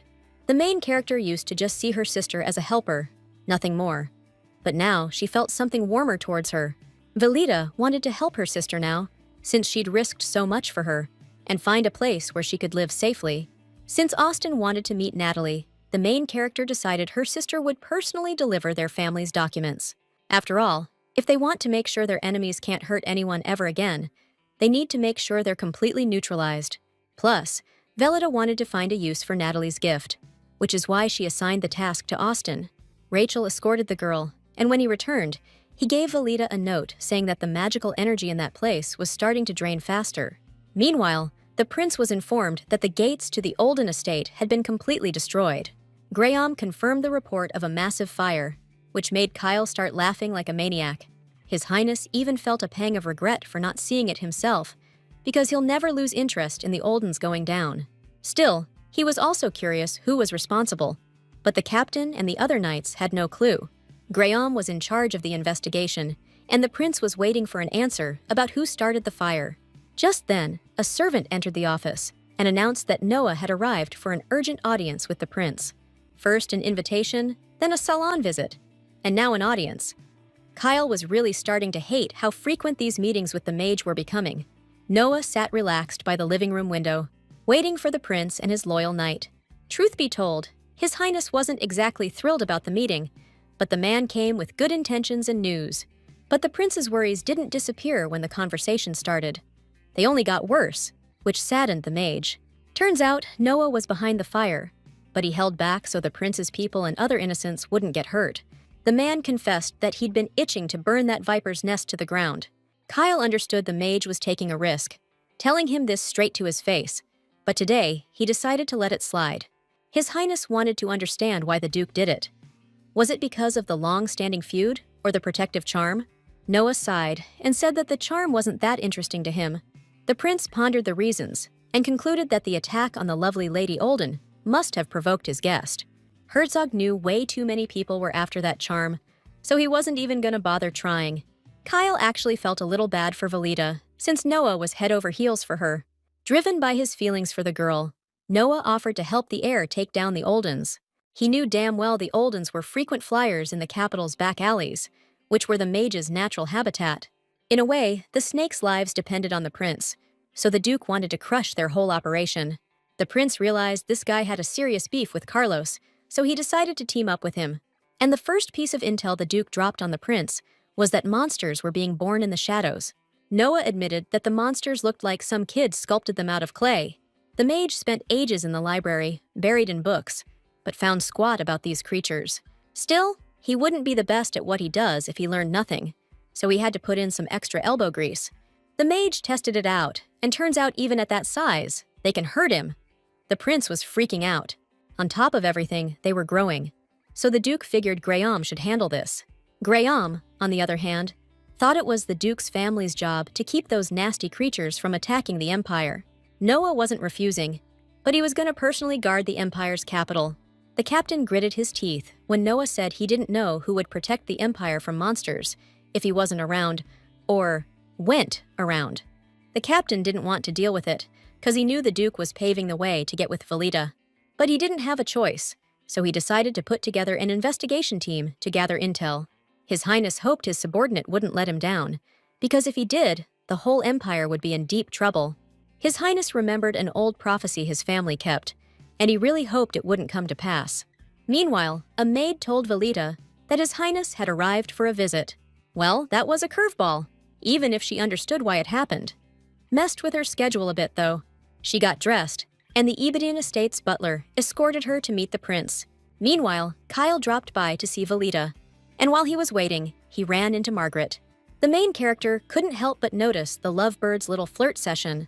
She took a seat, seeing that things were moving way faster between those two than they ever did in the game.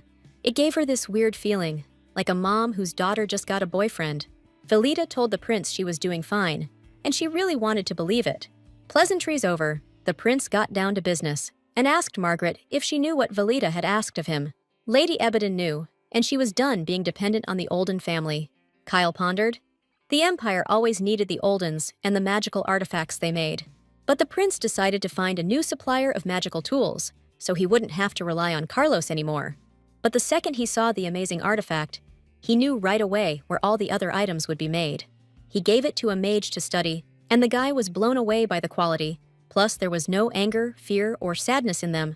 The prince was also struck by the fact that the mages and artisans were working for the girl willingly and getting paid for it.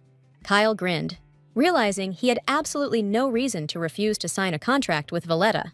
His Highness couldn't authorize her production himself, so he wanted to show her products to others.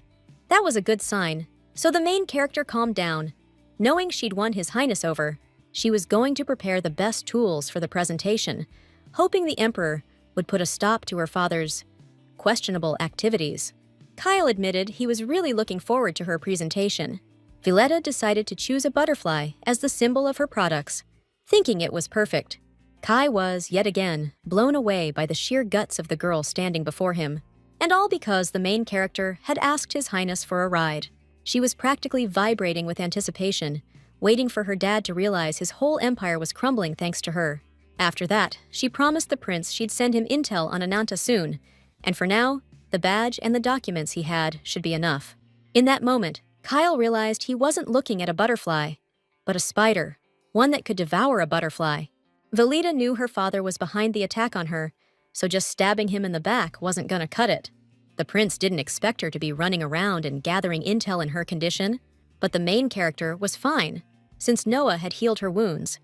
The mage had some serious skills. She didn't care if her father was watching her or not, because she had some seriously awesome backup. Still, the guy told her not to push herself too hard and to take care of herself.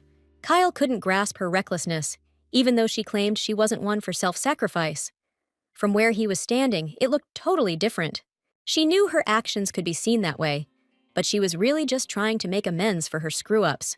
Velita, meanwhile, was about to tell her friend how kind and wonderful the prince was.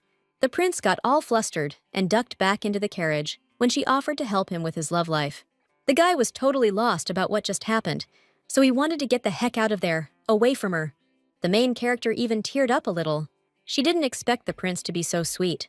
Just then, the twins showed up and whisked her away, saying it wasn't safe for her to be out on the street. Velita arrived at headquarters, and the staff greeted her way too enthusiastically.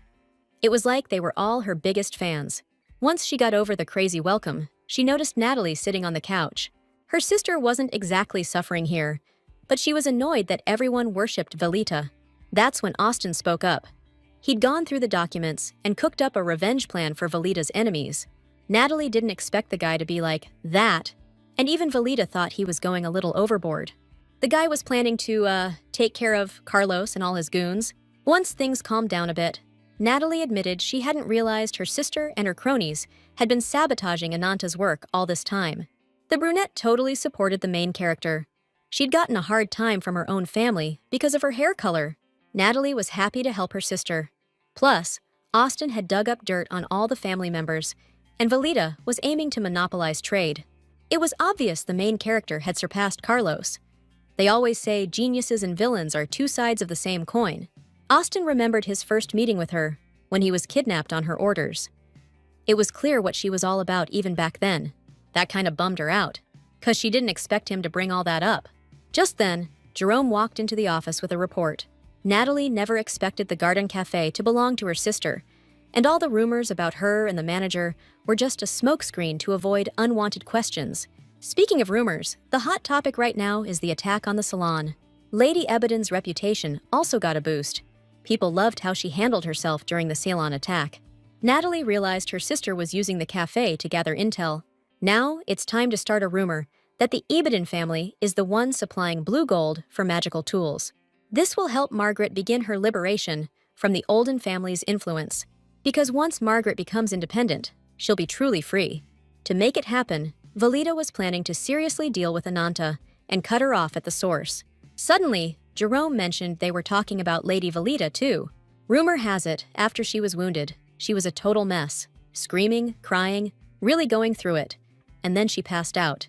Her reputation got a boost, because everyone thought she saved Margaret and the others at the salon. Natalie noticed her sister's weird reaction and asked what was up, since her reputation improving was good news, right? The girl was super flustered. No one ever had anything nice to say about her. I mean, even back in the real world, she was constantly getting messed with and never heard a kind word. Then Jerome gave her a gift from the mage crafters, who were also really worried about her and poured everything they had into making it. She took the gift, then thought that magical tools could be sold to commoners too. That'd really help their image. Velita didn't get why her sister teared up and called her a dummy. Anyway, Velita was heading out on business and reminded Austin about the Leaport. The guy remembered he was supposed to plant that thing in areas with pollution and soil erosion. Once upon a time, the main character had her people collect as much of that grass as possible, but Austin got tired of it, bought a plot of land, and started growing it himself. Truth is, this herb's the only thing that can shield you from Slahan's corruption. The girl thanked him for his help and was about to head out on her errands. Now she and Jerome were on their way to Mount Moldo. She threw her hands up and said she had something super important to take care of this time. And besides, she never messed around with trivial stuff anyway. But before that, they stopped at a cafe, where the guy noticed Noya's carriage. This turn of events was the last thing she expected. Just then, the guy dropped his badge, which rolled over to the girl's feet. He bent down, picked it up, and said hello. Turns out, Noya had been trying to meet her for ages, and this was the only chance he got to see her. The problem was, the main character had no idea why they needed to meet. First, he went to Margaret's, but there were too many guards, so he didn't go any further. But then, he decided to come here since he'd heard about her young lover. The Duke looked terrifying, so the twins shielded their colleague. That move made it clear to the guy that the Tang twins weren't protecting just anyone. Velita asked him to keep her bodyguards' identities a secret, since this country's crawling with bad actors. Noah wondered who exactly she meant, and she replied that the Empire was full of people with ulterior motives. Noah got it and smiled, and she caught herself thinking that she liked his smile. Noah was really digging the vibe of their conversation. Things were even better than he'd imagined. Then he figured that she probably wasn't dressed like that for a date with a lover, which meant she was on a mission. So, as payment for keeping quiet about the twins, he offered her a ride to wherever she was headed. The main character said she was leaving the capital for a couple of days to get some rest, and the Duke perked up because he hadn't expected his treatment to fail. After checking her over, he said she was healthy, but she said that was only physically, and that her emotional wounds were still deep. Since the girl wasn't cooperating, the Duke decided to activate a danger detection spell on her. Velita assured the mage that as soon as she got back to the capital, she'd pay him a visit and thank him personally for everything. Still, the guy didn't push it. He just asked her to take his carriage for the trip. Oddly enough, he actually seemed genuine when he was being all caring. Even though the girl didn't like the idea, she took the Duke's carriage, but she knew she and the twins would have to make a run for it soon. The girl figured that if she had a danger detection spell on her, there was probably a tracking spell on the carriage itself. When they pulled up to a little shop, the girl asked them to stop the carriage because she needed to pick something up. Leaving the suitcase in the carriage, Velita and the twins went into the shop. Now she and the kids were free to head to Mount Moldo. Back in the capital, everyone was saying you could find a new and pretty interesting magical tool at the market. Everybody knew Carlos didn't pull it off, plus Margaret and her family were the ones supplying the blue gold for the tools. The girl let the prince know that everything was proceeding as scheduled. His Highness saw that even though the girls stabbed Carlos in the back, his business was still booming. Kyle was worried about Margaret, since her move was reckless, and Carlos could retaliate against her family. But Lady Ebedon and her family were committed to seeing this through with Velita by their side, and had prepared for anything. Up until now, the prince thought only one side was playing dumb in this alliance, but it turned out Margaret was no better than her friend. Margaret didn't get how the Emperor could work with Carlos, and the prince realized she knew nothing about Ananta. The thing was, Carlos had been in talks with the Emperor about trade for a long time. The prince also knew he'd have to protect Margaret from Alden, because after what he and Velita did, trouble was definitely brewing. The girl told him not to worry, because she and her friend had thought everything through and prepped to keep themselves safe. Their conversation got cut short by a report about Carlos. Turns out a bunch of unknowns just attacked Ananta. The Marquis's men are dead. The prisoners escaped, meaning the whole operation's basically toast. Kyle figured this was Margaret's plan, but her face said she had no clue what they were talking about. So, the prince decided to track down these attackers and keep an eye on the Olden estate too. The messenger left, and Margaret was dying to know what that was all about. Turns out, even though her dad was working with Carlos, she'd never even heard of Ananta. Kyle didn't get into the nitty-gritty, just said it was some underground Olden operation. Margaret didn't press it, just said she was glad things played out this way, since Olden would be too busy to mess with magical artifacts now. Plus, she thought it was awesome news that this shady auction wasn't happening anymore. Carlos was furious, since Ananta was attacked the day before the auction. The Marquis couldn't understand how it happened, or how anyone could believe attacks are announced beforehand. It was also weird that the guards couldn't use the protective magic tools. Forget the guards. Carlos was wondering where his son was. Turns out he was still looking for Velita. Old Man Olden thought Luther was a screw-up, so he decided to, well, let's just say he was thinking of replacing him. Meanwhile, in the forest, the girl's ear started itching like crazy. She remembered the saying that if your ear itches, someone's cursing you and you'll live a long time. She didn't really buy into superstitions, so she got down to business and told the twins they were going to be doing some acquiring. The Duke was at his desk, chewing out a servant for losing Velita, even though he knew catching her was a lost cause. And Noah was at home, missing the main character, but he called off the surveillance because it wasn't getting him anywhere. So, that's when he decided to start clearing monsters off the streets. Lost in the woods, the twins were clueless about who or how they were supposed to steal from in these mountains. Still, they trusted the mistress had a plan, and were ready to follow any order. This time, she wasn't even going to sit this one out. She wanted in on the heist herself. She reminded the twins how they used to think she was weak, but she'd gotten way stronger since then. Suddenly, Rahil stopped the girls and spun around. Just then, Rahil noticed they weren't alone in the clearing. Velita freaked out because this guy was charging straight at her. It was Graham, and he was coming for Rahil. The captain knew right away he was dealing with a Tang clan member, thanks to the guy's mismatched eyes. He quickly hid his sword, because he saw Velita standing right in front of him.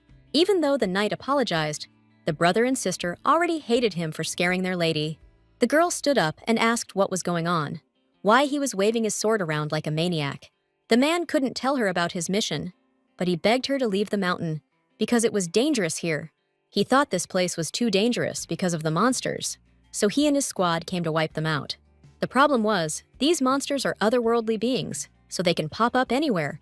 But if there are a ton of them on this mountain, then even evil knows the kind of power she was trying to get her hands on. Because of the monsters, the knight offered the girl and the twins to come with him to his camp. Velita couldn't go with the knight right now, but she asked him to keep her guardian's secret. The man promised to keep their secret, and Velita was grateful to him for that. They said their goodbyes, and after that, each of them went their own way. Once the girl was alone in the clearing, she opened the map, looking for a new route to her destination. Several points appeared on the map, and the company needed to check out all those locations. They'd been traveling for a while, so they decided to take a break. Suddenly, a hidden message popped up. If Velita fulfilled all the conditions, a secret quest would appear. That was awesome news, because if she did everything right, she'd get both power and some unknown creatures. And so, they arrived at the right cave. The girl was ready to go in, but the twins sensed danger. The main character knew one thing for sure. They had to go in and finish this quest. They walked for a long time, and were practically at their goal. Velita was stoked. She'd finally found what she was looking for. In the next world, a shadow, huge as hell, loomed in front of her. The shadow had been waiting for visitors for ages, but nobody ever showed. So now it was going to give this girl the once-over. The thing looked puzzled, because it figured humans would be less pathetic. But the girl knew she was going to have to cut a deal with it. The situation was freaky, because the shadow thought Velita's energy was way too weird for a human.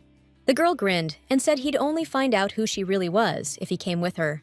The shadow figured out this strange girl wanted to make a pact with it. Suddenly, the creature got stubborn, so our girl started laying down the law. If the shadow didn't want to make a deal, Velita was going to tell all the monsters where to find it. It was a no-brainer. Either he was with her, or he was toast. The thing knew it was stronger than humans, but around Velita, it didn't feel that way. The girl confessed she needed that contract to take down Slahan. Velita believed it was possible if the shadow and the amulet's guardian joined forces. To get the creature to go with her, Velita added a clause to the contract, stating it would be free once they killed Slahan. The shadow agreed. For the contract, the girl had to take a candle. Then the stone cracked, and a crystal appeared, which the girl had to clench in her hand. Holding the crystal, the girl repeated the terms of the contract. The creature accepted the terms of the contract and her as its master. Velita asked Renner Hill to look after her. Renner Hill definitely appreciated both Velita's looks and her spirit. He was wondering why it felt like her soul was detached from her body. It was crazy, so she asked the being how it knew that. She wondered if Renner would see and feel everything she did, like even the game interface. That got her curious. Would he see the screen? So she asked him what was in front of her right now. Nope. He just saw his old prison and all that. The blue screen was still only visible to her. They had to get out of the cave. The monsters sensed the dragon was free. The problem was, he couldn't use his powers, so she suggested they work together. They bolted from the cave, and she decided to unleash the dragon's power on the monsters. It was a total knockout victory against those things. Looking at the dead monsters, she knew she'd made the right call using the dragon's power. Velita was whining about people thinking she was weak, but Renner took it back and just said she was out of her mind. Renner wasn't celebrating with her, seeing how her soul was like a doormat, willing to do anything to survive. Velita didn't realize she'd pushed herself too far until she almost blacked out, but Raska caught her before she fell. Right then, she got a message from the game saying her body wasn't tough enough to use that skill. As the group was leaving the forest, Renner reminded her that their enemy would now be hunting her down. He also reminded her she could still back out, but the main character knew that if she chickened out, Renner would offer. Knowing she was going to die sooner or later, the girl decided to stick to the path she'd chosen till the end. Morning came, and they made it to the foot of Mount Moldo. Renner looked at the twins and couldn't figure out how she'd convinced such talented people to work for her. Even though the main character said only those two could protect her, he still didn't get how or why she was acting like a grumpy old lady. The girl was so over the dragon. All she wanted was a bath and some sleep, but her little bro and sis were starving. The twins really did look like they hadn't eaten in days, so in town, the girl promised to get them a ton of good food. Suddenly, Graham and his squad of knights burst out of the bushes and into the clearing. The guy was totally confused why Lady Olden was still hanging around in the forest and hadn't left yet. Velita, like always, made up some story about losing something important and having to come back for it. The main character stared at the captain, wondering why he was here instead of out hunting monsters. Turns out, they'd all vanished in some totally mysterious and unexplained way. Lady Olden put on a confused face and suggested that it was all a bad omen. Graham didn't get what was going on either, so his first move was to head back to the capital and report everything to the emperor. The girl figured Graham needed to hurry, while she chilled out in the nearest village for a bit. But the guy wanted to personally escort her to the capital because he was worried about her health. The knight wouldn't take no for an answer and asked her to understand and forgive him, so she accepted his invitation. And now, chowing down at a fancy cafe, she realized there's nothing better than having good connections. Velita was digging the food, but she loved even more that the twins were eating well and were happy.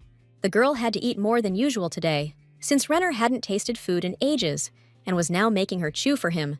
Rachel and Rosca were also happily munching away, and the girl said she'd cover their bill herself, as a thank you for their work. Since the girl wouldn't let the knight pay for the food, he offered her and her people a place to stay in the house he'd rented for his soldiers, some of whom had already returned to town. After lunch, the guy suggested a walk. She'd almost forgotten she'd unlocked his ending because of Noah. Velita wanted to turn Graham down, but Renner jumped in. He wanted to go for a walk, hadn't been out of that cave in 1,000 years. The knight was beaming when the girl agreed to the walk because of the voice in her head. This town really vibed with the girl. It was full of people just going about their lives.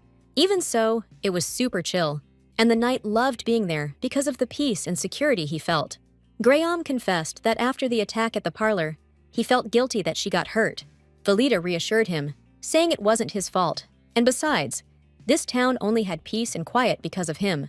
Plus, thanks to him, she was finally feeling joy and peace for the first time in a long time, and she was grateful. Meanwhile, back in the cave where Renner was, an entity snuck in. It noticed someone had already been there. Night fell, and Velita was getting ready for bed. She was checking her system messages. She'd completed one quest, and another popped up. If she played her cards right, she'd get a happy ending. If not, she'd lose her chance to choose. Then, she activated a magical tool to keep anyone from eavesdropping and started a conversation with the dragon, saying she could see things even he couldn't. He thought about it for a long time, and then he realized this body wasn't really hers, just a vessel for her soul, nothing more. That's the gist of it, except she didn't steal the body. Truth is, she probably kicked the bucket 3 years ago. She couldn't exactly prove or disprove her story, so Renner had to decide for himself whether to buy it or not. It was complicated, and our girl felt guilty taking over the real Veleta's body, even if it was an accident. She was planning on spilling the beans to her friends after they'd won the war against evil. Also, she was getting some clues on how to take down the enemy, but he couldn't see them. Renner, on the other hand, was wondering why her body had like a dozen danger-detecting spells on it. Some real weirdo put them there, but she couldn't get rid of them, so she just left it alone. Velita didn't want to remove the spells in case Noah showed up, even if he was a total babe. She just wanted a minute to herself, so Renner split off from her as this cute little shadow, and she poked his cheeks. Morning came, and she woke up in a cuddle puddle with Roski and Raheel. The kids were asleep, and Renner was surprised the main character thought they were cute and harmless. After Velita fell asleep, the spirit of a wicked dragon appeared in the room and realized someone desperately wanted her dead. There were those she wanted to kill, but he would bring thousands of deaths and devour her because she was the one who stole his dinner. Meanwhile, Margaret brought Kyle to show him a prototype of a high-quality magical tool. The tea party was in full swing, but the prince was bummed because they were still talking about how wonderful Velita is. Since he himself possessed magic, he knew that if there were doubts in your heart, the spells wouldn't be strong, and that good intentions led to good outcomes, and vice versa. Margaret, on the other hand, believed that a lot depended on the type of magic a person practiced, and therefore their mental health. That was a good point, and the prince decided to do some research, and the girl was happy to be helpful. Since the weather was great, they went for a walk in the park. Night fell, and Carlos was furious. He hadn't expected to have competitors in the market, and that the Ebadines would stab him in the back. So his heart craved revenge, and that's when a shadow appeared in his office, asking just how badly he wanted his enemies dead. The Marquis was furious with the evidence, but up until this point, he had no idea his own daughter was behind it all. From the shadow's detailed description, Carlos recognized Velita.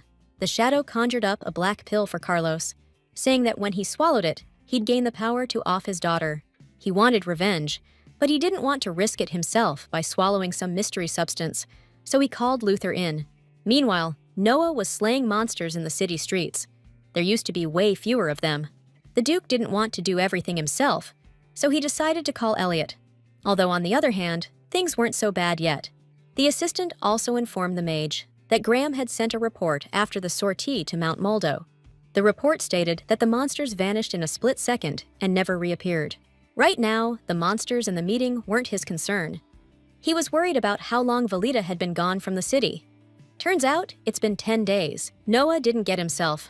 Plenty of fish in the sea, but he was hung up on the one he couldn't land. Just then, Velita was heading home with the twins. She was desperate for a change of scenery, and her brother and sister had suggested she quit her job and move away with them. She couldn't do that just yet, but she promised that as soon as they were done dealing with her father, they'd buy a house and live there together. The knight escorted her home and offered to take her to the palace for safety, but she refused. Graham hadn't considered that doing so would spark rumors about her and the prince. Right now, everyone's gossiping about Margaret and Kyle, but if she gets involved, she'll be the target of all the hate. Realizing this, the guy wasn't in a hurry to get to his business, and then he suggested she come back to his mansion. He claimed he was doing it for her own good, since enemies couldn't get into his place. Velita didn't doubt that for a second. But really, what difference did the rumors make?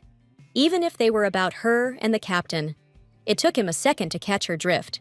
The guy was totally embarrassed. He knew he should have kept his mouth shut. He kissed the girl's hand goodbye, saying he was honored to protect her on their 5-day journey. No sooner had the guy left than Rachel and Rosca said they didn't like him and wanted to, deal with him. Just then, Noah arrived at the Ibadine house, not expecting to find Velita hanging out with Graham. The guy knew the captain had feelings for Velita, but their meeting in the woods had to be a coincidence, right? He was fully aware he looked ridiculous, but this was the only way he could wrap his head around it. The only silver lining was that the girl couldn't break the danger detection spell. At the same time, he wanted to cast a spell on her that would let him know her every move. Only now did he realize he was jealous and would do anything to get Velita's attention. He knew he was already completely hooked on this girl. Margaret greeted the main character at the house, all smiles. The girls hugged like they hadn't seen each other in 10 years, not just 10 days. Velita confessed she'd been freaking out the whole trip, worried Luther would mess with her friend, and was relieved he hadn't. Margaret, on her end, played it super safe the whole time, just to keep her friend from stressing. Lady Aboden was dying to hear all about Velita's adventures. She had so much to tell the main character, but it all flew out of her head the second she saw her. Since that was the case, Velita suggested they go on a picnic tomorrow. Afterwards, they had a killer dinner, and the girl realized the Ebedens had a top-notch chef. Renner, meanwhile, figured Velita wasn't lying to him, 'cause Margaret seemed like a genuinely good person. The next day, the girls went on a picnic to a really crowded spot, where everyone was totally gossiping about them. They even went shopping, and Margaret worried Velita didn't treat herself to anything she really wanted. The girls snagged some gorgeous dresses, since they started prepping for the Olden house's downfall way ahead of time. Margaret loved Velita like crazy, and couldn't imagine her life without her best friend. Lady Ebeden got super flustered when Velita mentioned getting close to Kyle and even strolling with him in the garden. Margaret was all kinds of confused about her feelings for the prince, even though she saw the good in him. Thinking about it, it's no wonder she couldn't believe her luck, since all her fiancés were either total jerks or Luther. Because she had zero confidence, Margaret couldn't believe the prince was actually into her, and not just her amulet. Velita hugged Margaret tight. She knew the prince loved her friend even more than she loved him, even if he hadn't said it outright. Besides, her friend could do whatever she wanted, because the main character would always have her back. That evening, Velita talked to the twins, who hadn't noticed anything weird, which was bad news, 'cause her family was a bunch of schemers. Knowing her brother and father, the girl couldn't figure out why they hadn't put a tail on her. Renner Hill hadn't sensed anything weird either. He was sure everything was business as usual. All sorts of rumors should have reached her father and brother by now, so why was it so quiet? It was obvious her family was cooking something up, so she asked the creature if it could do her a favor. So, Velita asked Renner to slip into the shadows of Carlos and Luther and see what they were plotting. This required Velita's own magical participation, so the process began. Just then, a system message popped up and asked Velita if she wanted to see what Renner was seeing. That's weird, because before this message, the main character thought she and the creature shared the same vision anyway.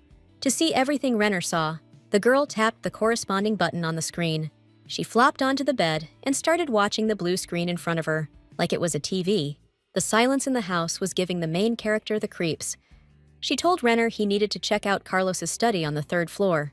Her assistant was in her old house, and it was way too quiet. Plus, there was a spell on her dad's study door that blocked other magic. Nobody was inside, so the girl just told the dragon to take a look around the room. The girl got goosebumps all over, and it wasn't even winter yet. So, she knew it was her assistant's feelings. The study had been empty for at least 3 days. They hadn't even cleaned it. The girl couldn't believe her father could, or would, just ditch everything and run off to who knows where. It made sense to think there was a secret passage in the house. But first, she asked him to check out the other rooms. Things just got weirder. All the rooms were empty, and each one was trashed. There was a trace of an aura only in the main character's room. It was the trace of someone special, a real master, which really threw the main character for a loop. She knew damn well that out of all of Carlos's kids, only Luther and Natalie could even use aura. But they weren't masters, and she doubted she'd pissed off anyone that dangerous. Velita gritted her teeth, knowing her assistant hadn't imagined or mistaken the aura traces. There was no other evidence in the house, so Velita told Renner it was time to head back. Tension hung in the girl's chambers, because she never thought someone in her family could become a master. Velita didn't want to step out of the shadows this early, but she had no choice, so she asked them to bring Jill to her. Rachel was ready to take out any master, but the main character wanted to figure out what the heck was going on first. Jill was fired up, so she asked the second she walked in the door what Luther and Carlos had screwed up this time. The girl reported that their people were still watching the house, but it had been dead quiet there the last few days. At the same time, her father's carriage had been going back and forth several times a day, obviously empty. The girl let the servants go rest, but she couldn't sleep and was thinking hard about everything. She didn't understand anything because her father had never run away before and always saw every job through to the end. Meanwhile, Carlos was holding his son in some kind of cell in a cave. The guy was writhing in pain, but the man ordered him to endure it for the sake of power. The man didn't eat the strange pill himself. He gave it to Luther, and now he was the one suffering for both of them. Carlos knew perfectly well that his son would do anything to get Margaret, so he forced him to endure the pain. The Marquise was making his son believe that if he killed his sister and took the amulet, his beloved girl would immediately become his. On the other hand, the father wasn't going to save the girl if she was in danger, because even dead, she's still Margaret, and he kept urging his son on. Luther was in pain, but the voice in his head begged him to stop resisting, because with the power he gained, he could defeat any enemy. At that moment, Luther remembered Margaret's face, and the voice kept saying and saying that he could get what he wanted. Suddenly, the image changed, and his beloved was leaving with his cursed sister, not turning around and not paying attention to him. The voice grew louder, demanding he kill the thief, and the guy felt that burning need for revenge inside him. The young man embraced the monster's power, driven by his burning desire to take down his sister, the one who stole his love. In the morning, Margaret and Velita headed to see the prince, who was surprised they were so eager to start trading. His Highness also knew the girl definitely had a little something for him. She jokingly called His Highness a tyrant who has everything but still wants a gift from her. The conversation was amusing, but the prince felt obligated to clarify certain points to avoid any misunderstandings. Tea and cookies as payment seemed a little ridiculous, but Velita still swore loyalty to the prince. Kyle wasn't stupid, and he knew if the visit wasn't about trade, something else must have happened, and he wanted to know what. It was obvious the prince didn't want to talk business and wanted to be alone with Margaret. This was great for their relationship, even if they didn't quite understand each other yet.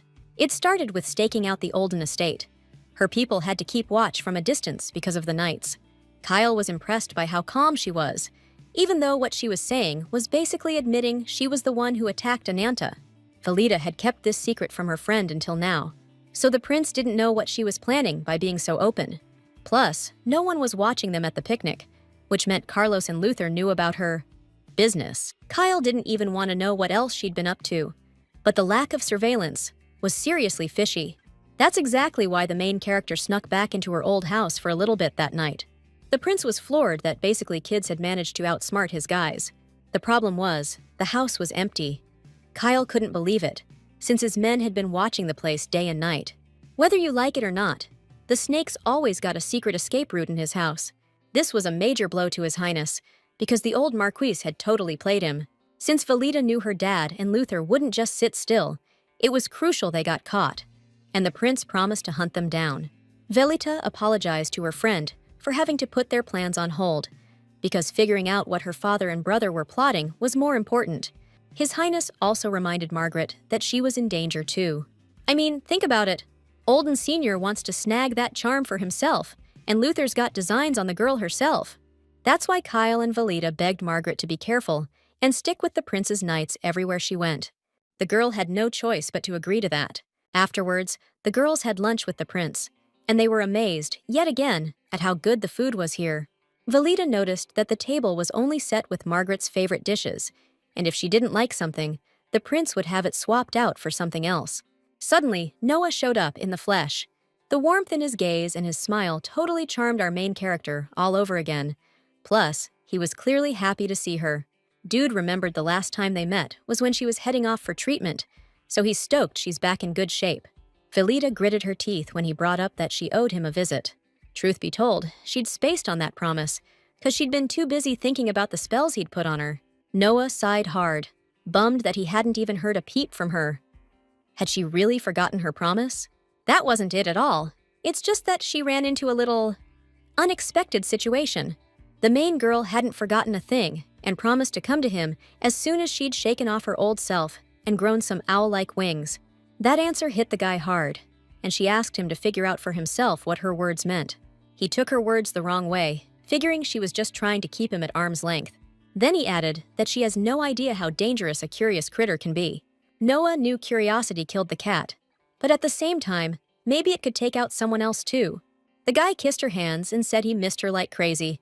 Even cleaning started to seem fun.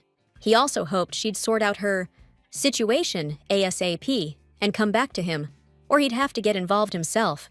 From what he said, it was clear that Slahan was tearing up the capital. Velita was lost in thought. She figured the mage's visit to the castle had to do with the encroaching darkness. First, she needed to assess the damage, so she told her friend to head to the carriage and wait while she did some snooping. After her friend left, the girl called Renner over and asked if he remembered Noah. He said he did. Then, the main character asked her assistant to slip into the man's shadow, which he found amusing, thinking it was love. So, Renner went to carry out the order. He needed to memorize the whole conversation and not get on the wrong side of the big shots. The girl headed towards the carriage, knowing she could keep an eye on things, as long as she didn't chat too much with her friend. But in the courtyard, she found a surprise. Graham, talking with Margaret. Welita figured the captain's visit to the castle had to do with what happened on Mount Moldo and the monster disappearances. The Duke showing up at the palace was tied to it too. They invited him because he's a top-tier mage and knows more about this than anyone. Graham was bummed he had to cut the chat short, but duty calls. Still, the knights will escort you ladies home. As the girls climbed into the carriage, Margaret congratulated her friend, noticing the shift in the relationship between her and the knight. Margaret was surprised her friend was so oblivious, not seeing how deep the captain's feelings were for her. Before the broadcast started, Welita decided to tell her friend that on Mount Moldo, she'd gained something like magical power. It wasn't exactly magic, more like she got something akin to a fairy or a little spirit. So she got a power linked to shadows, and now she's gonna use it to spy on Noi and the others. No need to sweat it, cause she'll be the only one who can see the people talking. They won't see her. Welita didn't want to freak her friend out. But then she added that she saw monsters on the mountain, knowing her friend would have to get involved in the fighting too. It was obvious this info freaked her out, so the main character started trying to calm her down. But Velita was wrong. Her friend was just seriously stressed about getting monsters on top of being wounded. Now Velita was totally surprised, because Margaret was threatening to fry any monster that messed with her friend. Margaret chilled out, and Velita just kept waiting for the movie to start. But it never did.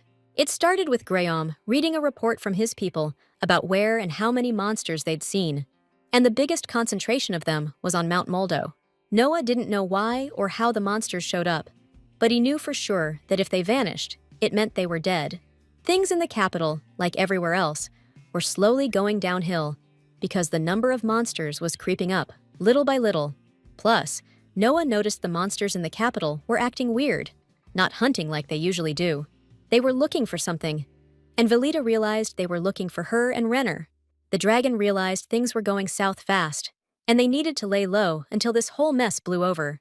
Velita knew Slahan would find her anyway, judging by the sheer number of monsters popping up in the capital. The main character told Renner not to freak out. Plus, it was obvious their enemy was already ready to attack, so hiding was pointless. That's why she wanted to listen carefully to the rest of the reports, to get a better handle on the situation. Graham, on the other hand, couldn't figure out what the monsters could possibly be looking for in the capital, and why they were so persistent about it. The prince, however, guessed that their target was the charm and its guardian. That was a solid guess, since Kyle had clearly studied everything about it and figured out there was power hidden in the thing. It made sense to think the monsters wanted that power, but the charm only showed up after Slahan was sealed away. Noah wasn't ruling that out, since the first monster like that showed up right when they got the charm's guardian. Velita wasn't expecting things to go this way, and the Duke said he'd encountered a monster about 2 days before Margaret's ball. The situation was murky, and Renner realized they weren't after Velita, but he would have sicked the monsters on her in a heartbeat. Things weren't playing out like in the original game, so she asked her friend to come back. They weren't going to get any more info on their own. After the stream ended, Velita told her friends everything she'd learned. Margaret was clearly shocked that there were monsters in the capital. Since there wasn't enough info to draw conclusions, Velita decided to start an investigation, but get someone else to do it so Margaret wouldn't worry. The main character was also constantly wondering where her father and brother had gone, which is why she hadn't been to the Garden Cafe in a while. But now it was time to talk to Austin, because danger or no danger, they needed to sort things out. But the second she walked into the room, she was swarmed by a whole crowd of worried employees. They'd even managed to find and gather some rare eternal youth grass for their mistress. At the secret base, people were as loud as ever, some calling Velita a goddess, others a wise demon. The workers promised to bring more herbs and tell her about him later, since she's talking to Austin now. Velita didn't get it.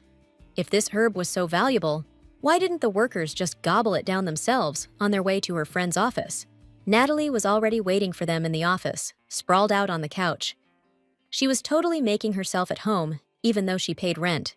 Honestly, the girl figured if it wasn't for her hair color, she could have been an olden heir.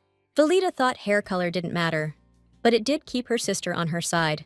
The main character asked her sister where their dad and brother might have run off to, and if their family had any secret hideouts.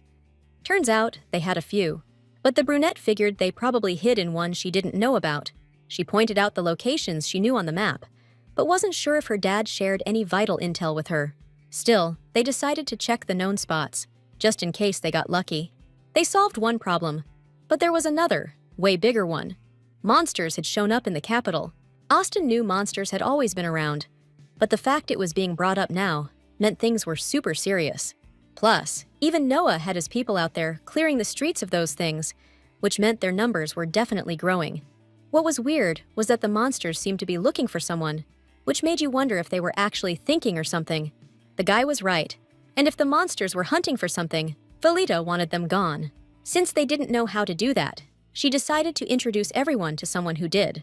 After that, she called Renner to enlighten everyone on what they needed to do to beat these monsters. Velita kindly introduced her assistant to her friends. Both Austin and Natalie freaked out when they saw Renner next to Velita. The main character called Renner a fairy and added that he was the one who helped her learn about her brother and father's disappearance and told her about the monsters. The manager didn't like this creature and didn't believe it could communicate with the monsters. To stay one step ahead, Velita suggested finding and capturing a monster for interrogation before Noah killed them all. So, Austin was supposed to stay home for a while, and Natalie was to finish off her father's mercenaries in the capital. But if she saw a monster, she'd signal them. The guy didn't want the main character doing everything alone, but she had her guards. Plus, they needed to know what the monsters were looking for. Afterwards, the girl and the twins were getting ready for bed, and Raheel didn't get why she told everyone about the monsters, especially Margaret. Even though she told her friends about the monsters and Renner, the details about that business had to stay secret. 4 days later, Natalie signaled that she'd found a monster, and the twins and Velita rushed to the location. The monster was in the alley where Ananta used to be, so the main character asked Renner to find out where Noah was. In situations like this, when she needed to discreetly get intel on someone, her assistant always helped her out. Now she had a lot of regrets about that, because Renner was a dragon who could spend his whole life doing whatever he wanted with shadow magic. Now the girl was a little worried about the dragon, if he'd have enough strength to pull off what they were planning, since he used to store his energy in his heart. She wanted to unlock his potential, even without a dragon heart, but she wasn't sure how yet. When the group arrived in the alley, they saw total chaos. Looks like Natalie had been holding on to a lot of pent-up frustration. They reached the location, and Natalie was already there, waiting. She warned them the Duke could show up any minute. Plus, the others don't know about Renner. If they see him, it'll cause a panic, even if he is a fairy. Meanwhile, Renner returned and reported that the monsters hadn't shown up yet, but Noah was here, wandering around nearby. Also, the monsters were acting really calm, probably because there were so many people around. That worked in Welita's favor, so she decided to make a move. And there's the first monster! Natalie suddenly realized her sister had seen these things before. Turns out, she'd encountered them on her journey. Natalie was pissed, because she didn't understand how her journey could have involved monsters. So what if Renner was with her? Welita summoned Renner, and he confirmed the creatures were searching for something. So, she ordered him to grab one of them. A few seconds later, the assistant grabbed their target and was about to dig around in its head. The main character's fears were confirmed. Slahan had become even stronger than before. The dragon demanded the monster tell him what they were searching for, and more importantly, what their plans were. Renner figured out the monsters were looking for something important, so he needed to know exactly what it was. Turns out, they were looking for a sacrifice for their master, to resurrect him, because this special thing would grant him special powers and might. Suddenly, the monster managed to throw Renner off him, and he was lucky the girl managed to catch him.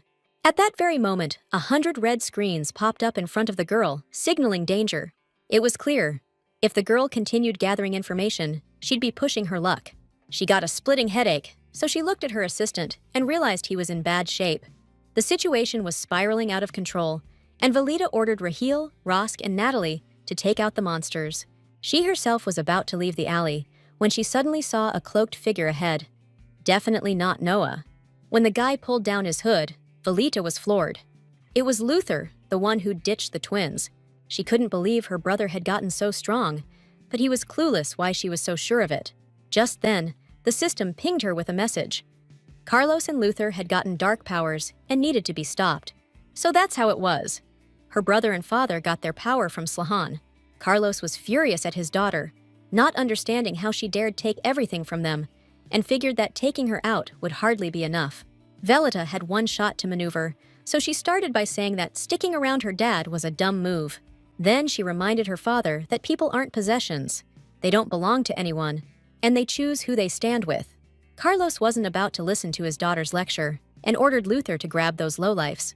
Natalie noticed her brother's aura had changed color, and Velita asked the twins to fight together. Rachel and Luther crossed swords, and the guy was hoping his opponent wasn't as skilled as a swordmaster.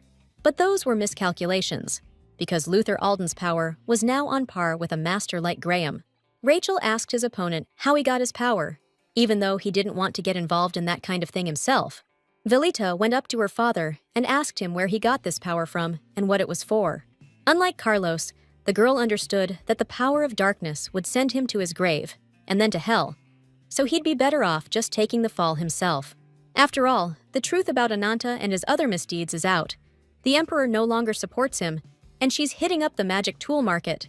Only now did the Elder Alden realize that his daughter was behind Ananta's downfall, and all the other troubles. She just wanted to fix the mistakes of the game world she created in reality. She hoped her relatives would turn things around. Carlos, however, thought the darkness was right when it called Velita a thief, so now he ordered his son to kill his sister. When Carlos called Velita a thief, it had a triggering effect on Luther. He bypassed all the opponents and attacked his sister. Velita decided to save Renner at all costs, so she tossed him into the sky to keep him from getting skewered by the sword. She pulled it off just in time, because a split second later, Luther would have run her through with his sword. The wound was deep, so she coughed up blood and collapsed. Natalie was completely stunned, but she immediately ordered Rosk and Raheel to grab their father and brother. Her brother and sister didn't need to be told twice. They were burning for revenge and ready to make them pay. Natalie rushed to her sister's side, staring at the wound that was now surrounded by darkness. The brunette wanted to carry her sister back to headquarters, which wasn't far. But the main character's condition just got worse. Right then, Renner showed up and started trying to suck the dark energy out of her wound, but she didn't want him to. The whole thing set off a chain reaction. Velita didn't want to use Renner's power, but he decided to help anyway, so she reached into her inventory for a remedy. The bottled medicine might be able to heal her wound, except this time, the medicine didn't work, so the wound still wasn't closing, and she never expected things to end like this, but she held on to hope, knowing Noah would find her. He'd come to save her, because his spell was still working. Or rather, it was activated, so slowly but surely, Noah showed up in the alley. Natalie wasn't expecting to see the Duke walking towards them in the alleyway. Meanwhile, Rosca had already caught and tied up Carlos. But Raheel was having trouble with Luther. Noah was silent, just staring at Velita, and the fact that she was hurt really pissed him off. So he walked past the girl, past Carlos, and stood facing Luther, then attacked the guy who did all this. He blasted the younger Olden back against the wall with his magic. The impact was that powerful. The guy admitted he didn't expect this kid to get such a massive power boost, considering he was just small fry. The mage now understood why the sword masters couldn't beat him. He'd let something freaky into his body. He wondered what kind of entity gave Luther this power he couldn't control, so he wanted to extract it and study it. The Duke was trying to drain Luther of his power, not understanding why he was resisting and still protecting his tail. Since he was being so difficult, Noah decided to turn him into a roast, since they were engulfed in his flames. Just then, Slahan spoke up, saying he didn't expect things to go this far, but he's glad so much prey gathered here. Noah understood that this wasn't Luther in front of him, but someone else. It wasn't Luther. He said that more than anything, he wanted to get Velita for himself, because if he devoured her, he could make up for everything she stole, since her blood was so delicious and nutritious. He was planning to leave today, but he'll be back eventually to kill Velita, to tear her body to shreds. Right then, Luther activated a vortex of dark magic, and the others couldn't stop him at all. He asked everyone there not to rush him, because his time is coming soon, and he'll come for each of them himself. But just as Luther started to leave, Velita stopped him. She told him that even though she was hurt, she'd be back on her feet soon, and when she did, she'd find him and kick his ass. She was convinced that even though she lost the battle, it didn't mean she'd lost the war. As soon as Luther left, everyone rushed to Velita. Noah hung back, knowing it was her magic that had stopped the enemy, even for a moment. So he started healing her, but he wasn't expecting her to be into the pain so much. Noah didn't get why the twins were giving him such weird looks, considering they were the ones who couldn't protect their mistress. The twins felt guilty themselves for failing to keep the main character safe. The guy didn't hide the fact that he thought the brother and sister were pretty useless as bodyguards right now. Velita got pissed that the man was putting down her little children just to make himself feel better. After that, the guy started healing the girl. Even though he thought she was a bit of an airhead, Noah knew the main character needed to take care of herself, not everyone else. They'd want that too, instead of constantly seeing her all banged up. The guy knew this wound was bad, like internal bleeding bad, and he was worried about the girl. He figured it was his screw-up, so he was going to layer on even more spells to protect her. Noah told her to close her eyes and get some rest, because no way was he going to let her die. Velita said if he saved her, she'd pay him back. He smirked and said he'd be waiting for her to settle the debt. After that, she asked the twins to carry her back to the Eden estate. So, the rumors about what went down in the alley spread like wildfire through the capital. Everyone was talking about the attack on Velita and how Noah saved her ass again. Kyle got the report that Velita was attacked and almost died, so he was sweating bullets that their whole operation almost went south because of it. Natalie sat across from him and understood his worries, because if her sister had kicked the bucket, he'd have to work with their old man again. The prince couldn't wrap his head around how it happened, especially with two swordmasters guarding her. Natalie said Luther was obsessed, so she asked the prince to let her persuade the truth out of their father. The girl was stoked about it, because she'd get her kicks and find out everything she needed from him. Kyle gave her the green light, plus the girl said Velita would be back on her feet real soon. His Highness suddenly asked where the main character was, since the captain wanted to guard her himself. But Natalie said her sister was safe and sound. Natalie also asked the prince to let her nail all the Olden family members when they try to bolt. Veli's bodyguards were thirsty for vengeance, so she went to the prince for permission. Just then, Noah walked into the office and said he never expected Velita to get mixed up in something like this. Kyle didn't recall the Duke's family being on par with the imperial family, barging in uninvited. But he said he had urgent business. His Highness was seriously ticked off at the Duke's audacity, blowing past security and showing up unannounced. The guy told the prince to chill, since no one could stand against the imperial seal. The Duke asked the prince to take a look at a document. Noah just dropped the emperor's decree. They're officially investigating the Olden case, and every family member is to be captured alive. But Natalie and Velita are exempt from the order, since the first isn't a direct heir, and the second was attacked by the Marquise. Kyle handed over his authority to Noah, and the Duke refused Graham's help. The mage asked Natalie to send the twins to the Olden mansion, because their power alone is enough to wipe out the snake pit. After that, Noah went off to handle important business, but promised the prince he'd be back. The mage didn't expect the girl to be so greedy, to risk everything over something so trivial. He thought the price on those tools was suspiciously low, and that the girl was planning to take her father's place in the market. Now, thinking about magical tools, the man remembered one particular incident. Years ago, he got his hands on intel about a rare magical tool in the shape of a butterfly. Now, the young man realized that artifact belonged to Velita, and he was completely captivated by her. The Olden mansion was burning, and Noah was leading the charge. Everyone thought this was the end of the two families' feud. But they also knew the Duke had powerful backing. An order was issued. All members of the Olden family were to appear before the emperor and kneel. If anyone refused the order, the Duke would deal with them. He even sent the twins to clear out the house. He didn't want to just stand by and watch, so he conjured fire and set the mansion ablaze. He figured the girl probably wanted to do this herself, but it was her own fault she got hurt. Meanwhile, Kyle and Margaret were drinking tea. The prince wondered if she knew the mage was in love with her friend. She didn't answer that, but said Velita never thought she'd get hit so hard again. Margaret burst into tears. She really believed her friend would be okay with the twins around. Then she said Luther and Carlos should have been killed right away, and she imagined a terrible end for them, describing it in detail. But Margaret knew her friend would never do something like that. Not when it involved her own dad and brother. Margaret kept surprising the prince, because while Natalie was torturing Carlos and Noah was wrecking the mansion, she was asking them to hand over Luther to her. She also knew catching the guy alive would be tough, and if things went south, she told them to take him out right there. Kyle promised he would, then walked over, put his arm around her shoulders, and tried to calm her down. Just then, some info popped up. Velita wasn't at the Abaddon's house, and Margaret had no clue where she was. Meanwhile, Velita woke up from a lucid dream and some upgrades to the game settings. But she celebrated waking up too soon, because she just realized she was in Noah's room. As soon as she started complaining about being there, Renner showed up and said her wound couldn't be healed all at once. The main character was more worried about Renner, but he was doing okay. But she couldn't move, or the wound could get infected. Renner had been beating himself up for the last 3 days, blaming himself for not being able to defeat their enemy, which led to her getting hurt. Just then, Noah asked if he could come into the room, wanting to know how she was doing. The guy said he'd set her up in a room with a killer view and hadn't used any magic on it. He suddenly turned away and cleared his throat, then said he'd go grab her a robe.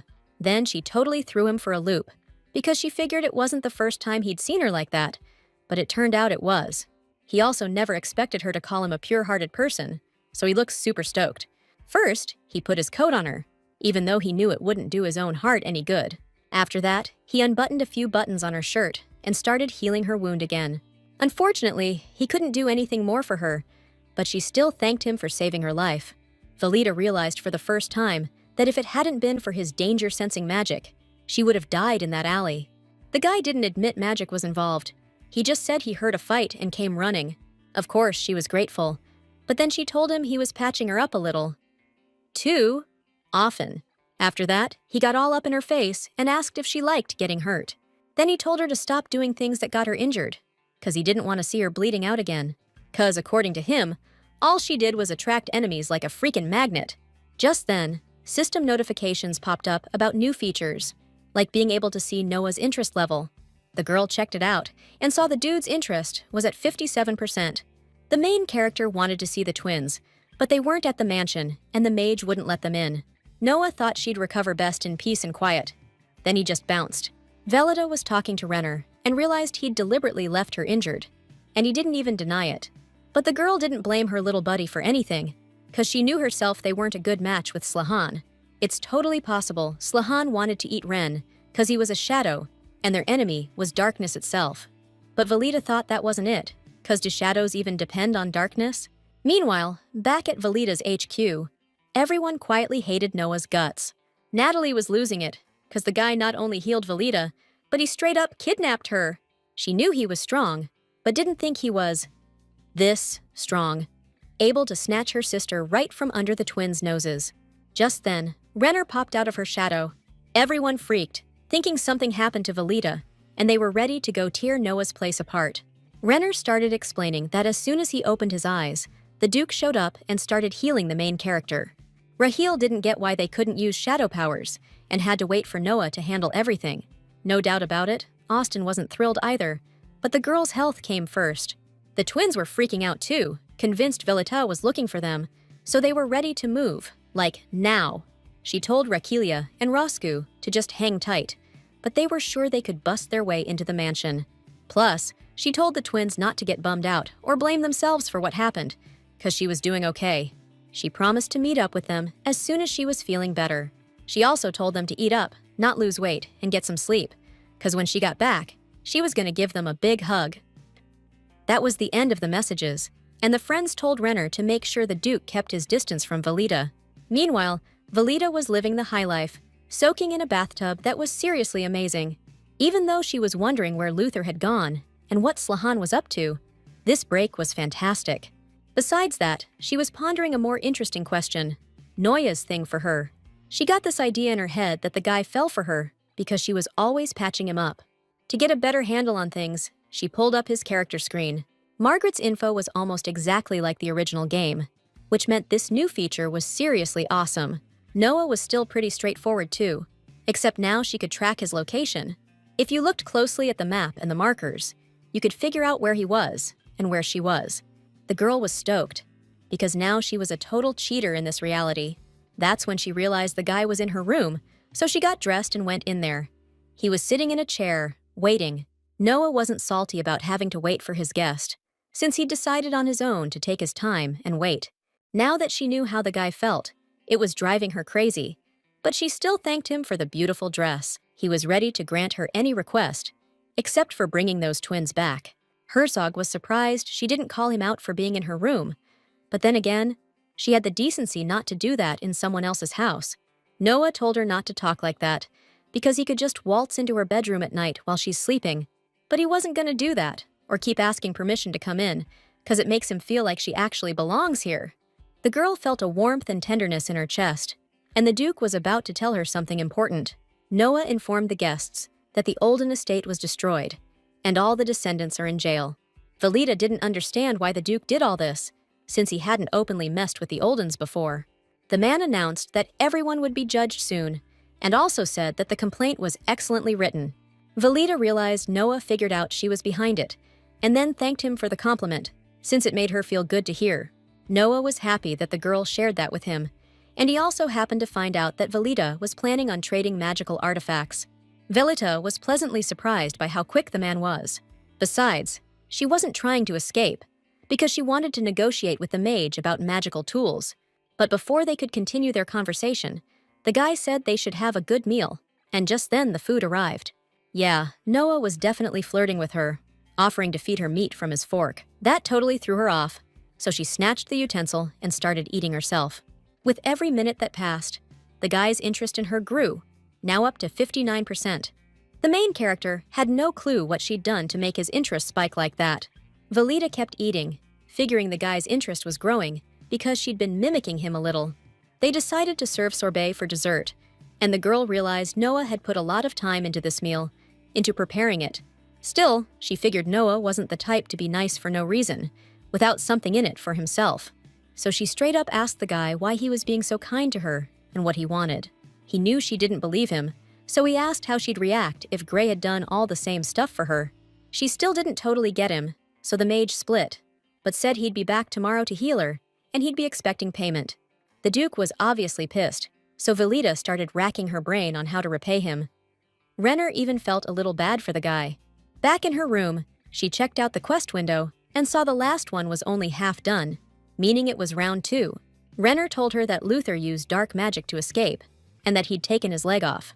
Turns out, her brother was useful to Slayhan because of his hatred for her, the perfect ingredient for dark magic. But Velita had nothing to sweat for about 2 weeks, since her brother was seriously messed up. To figure out where her brother was, she tried to check his character sheet, but it was blank. Tracking his location was impossible too, since he was on the dark side. This whole thing was messed up, so she asked Renner to try and remember what he saw inside the monster's head that day. But my buddy couldn't really tell me anything, cause all he remembered was the monster jumping him. Still, he was gonna spill everything he understood. But Velita told him he didn't have to if it hurt him too much. Suddenly, the game system chimed in, saying there was a memory-sharing function with Renner that could be activated. She overheard someone, maybe Renner himself, talking about resurrection. They were talking about a sacrificial lamb, a form that could seriously power up the enemy. Thing is, they were talking about her real soul from another world, so the girl covered her ears and got a massive headache. Though, nah, she still didn't get what Slakan was going on about with those faraway lands. Down at the cafe, everyone was saying the same thing. The capital's become a scary place to live. Jerome, clearing the tables, realized Velita was probably like him. Back at the castle, Graham approached Noah with questions while he was studying some kind of scroll. The mage was practically glowing with happiness, but the captain was furious because his girl got hurt. That day, the Duke showed the captain the Emperor's orders and said he'd personally take care of the Oldens. Since Noah was planning to handle all the dirty work himself, he suggested Graham go visit the one who's sick. But he couldn't do that because he didn't know where Velita was, and the prince and Natalie were waiting for him in his office. He always thought she blindly followed her father, but he hoped his sister could get her to switch sides. Now he felt like dirt for not believing her, for not realizing she was being used. She wasn't shirking responsibility for carrying out her father's orders, since she had to hurt other people. But since the Emperor pardoned her, she was going to make up for her past mistakes by working hard and doing good. The pleasantries were over, and the prince decided to get straight to the point. During the conversation, Graham learned that Velita had woken up and was doing okay. Natalie came here today to deliver a message from her sister and asked the knight to cool his jets a little. Velita was safe, but Margaret needed protection, so Graham was planning to head over to her. Natalie got nothing out of questioning the relatives. It was clear that only Carlos and Luther knew the full scope of the situation and the extent of their power. The prince even felt bad for Luther, who got dragged into this whole mess by his own father. Meanwhile, Margaret was alone in her room, totally freaking out. She stared at her charm, wondering why she was so weak and couldn't help her friend. She broke down crying, thinking the charm was useless because things were just getting worse. She was about to smash the charm when she suddenly noticed someone outside the window. And sure enough, Roska had come to visit. Margaret told her to come in through the door, but Roska figured the window was faster. When Margaret said she wanted to bash Luther's head in, Roska offered to hold him down so she could do it once they caught him. Their chat was cut short when Austin climbed through the window after the girl. Suddenly, Margaret burst into tears and tried to smash the guy's skull, but Roska held her back. The young man pulled down his hood and politely introduced himself to Lady Ebadine. Austin admitted he had a ton of work on his plate, being Velita's second-in-command. Right now, he was super ticked off at his boss, which is why he was calling her by her first name. Lady Ebadine totally got it and offered him some tea. The man confessed he could be in deep trouble if he was recognized, and the girl guessed he was some kind of outlaw. Austin facepalmed, not understanding how Velita and Margaret could even be friends. The girl took it as a compliment, but it was time to get down to business, and he said if it weren't for Velita's behavior, they would have met later. It's all because until the magic tool business is up and running, nobody can know he's working for Velita. He went to see Lady Ebadine today because Velita couldn't make it herself just yet. He brought her a partnership agreement and asked her to take a look. The document also mentioned transferring power to Austin if anything unforeseen happened. Afterwards, Austin suggested Margaret conduct another search for lapis lazuli for the magic tools. Meanwhile, Noah returned home. On the way, he stripped off all his clothes, and they burned to ashes right before his eyes. He lit a cigarette and asked his servant to repeat what he'd just told him. The man was asking how much longer Velita would be staying in the guest room. But Noah figured something out and said he hadn't authorized anyone to barge into his house. Magu was curious.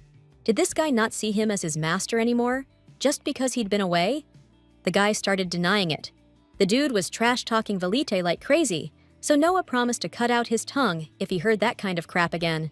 The Duke also warned the servant that if he disrespected Velita, he'd become useless garbage to him. The young man was shaking. He couldn't understand how the master could choose Lady Olden. The butler understood that the guy's actions and words were driven by envy, since the girl managed to get the Duke's attention. Meanwhile, Noah was taking a bath, hoping that nothing threatened Lady Velita in his house. The mansion's magic should protect the girl, and Elliot could be thrown out if he went against his orders. He wondered when everything changed. When Velita found an image that suited her better than a snake, Noah was going to prove his kindness and love to her day after day with his actions, until her wings were drawn to his scent. And so he came to heal her, and the girl admitted that she had been waiting for him to come. Velita's been racking her brain this whole time, trying to figure out how to pay the guy back, and she's come up with a price that'll sting him just right. That totally bummed him out, 'cause it was definitely not what he was hoping for.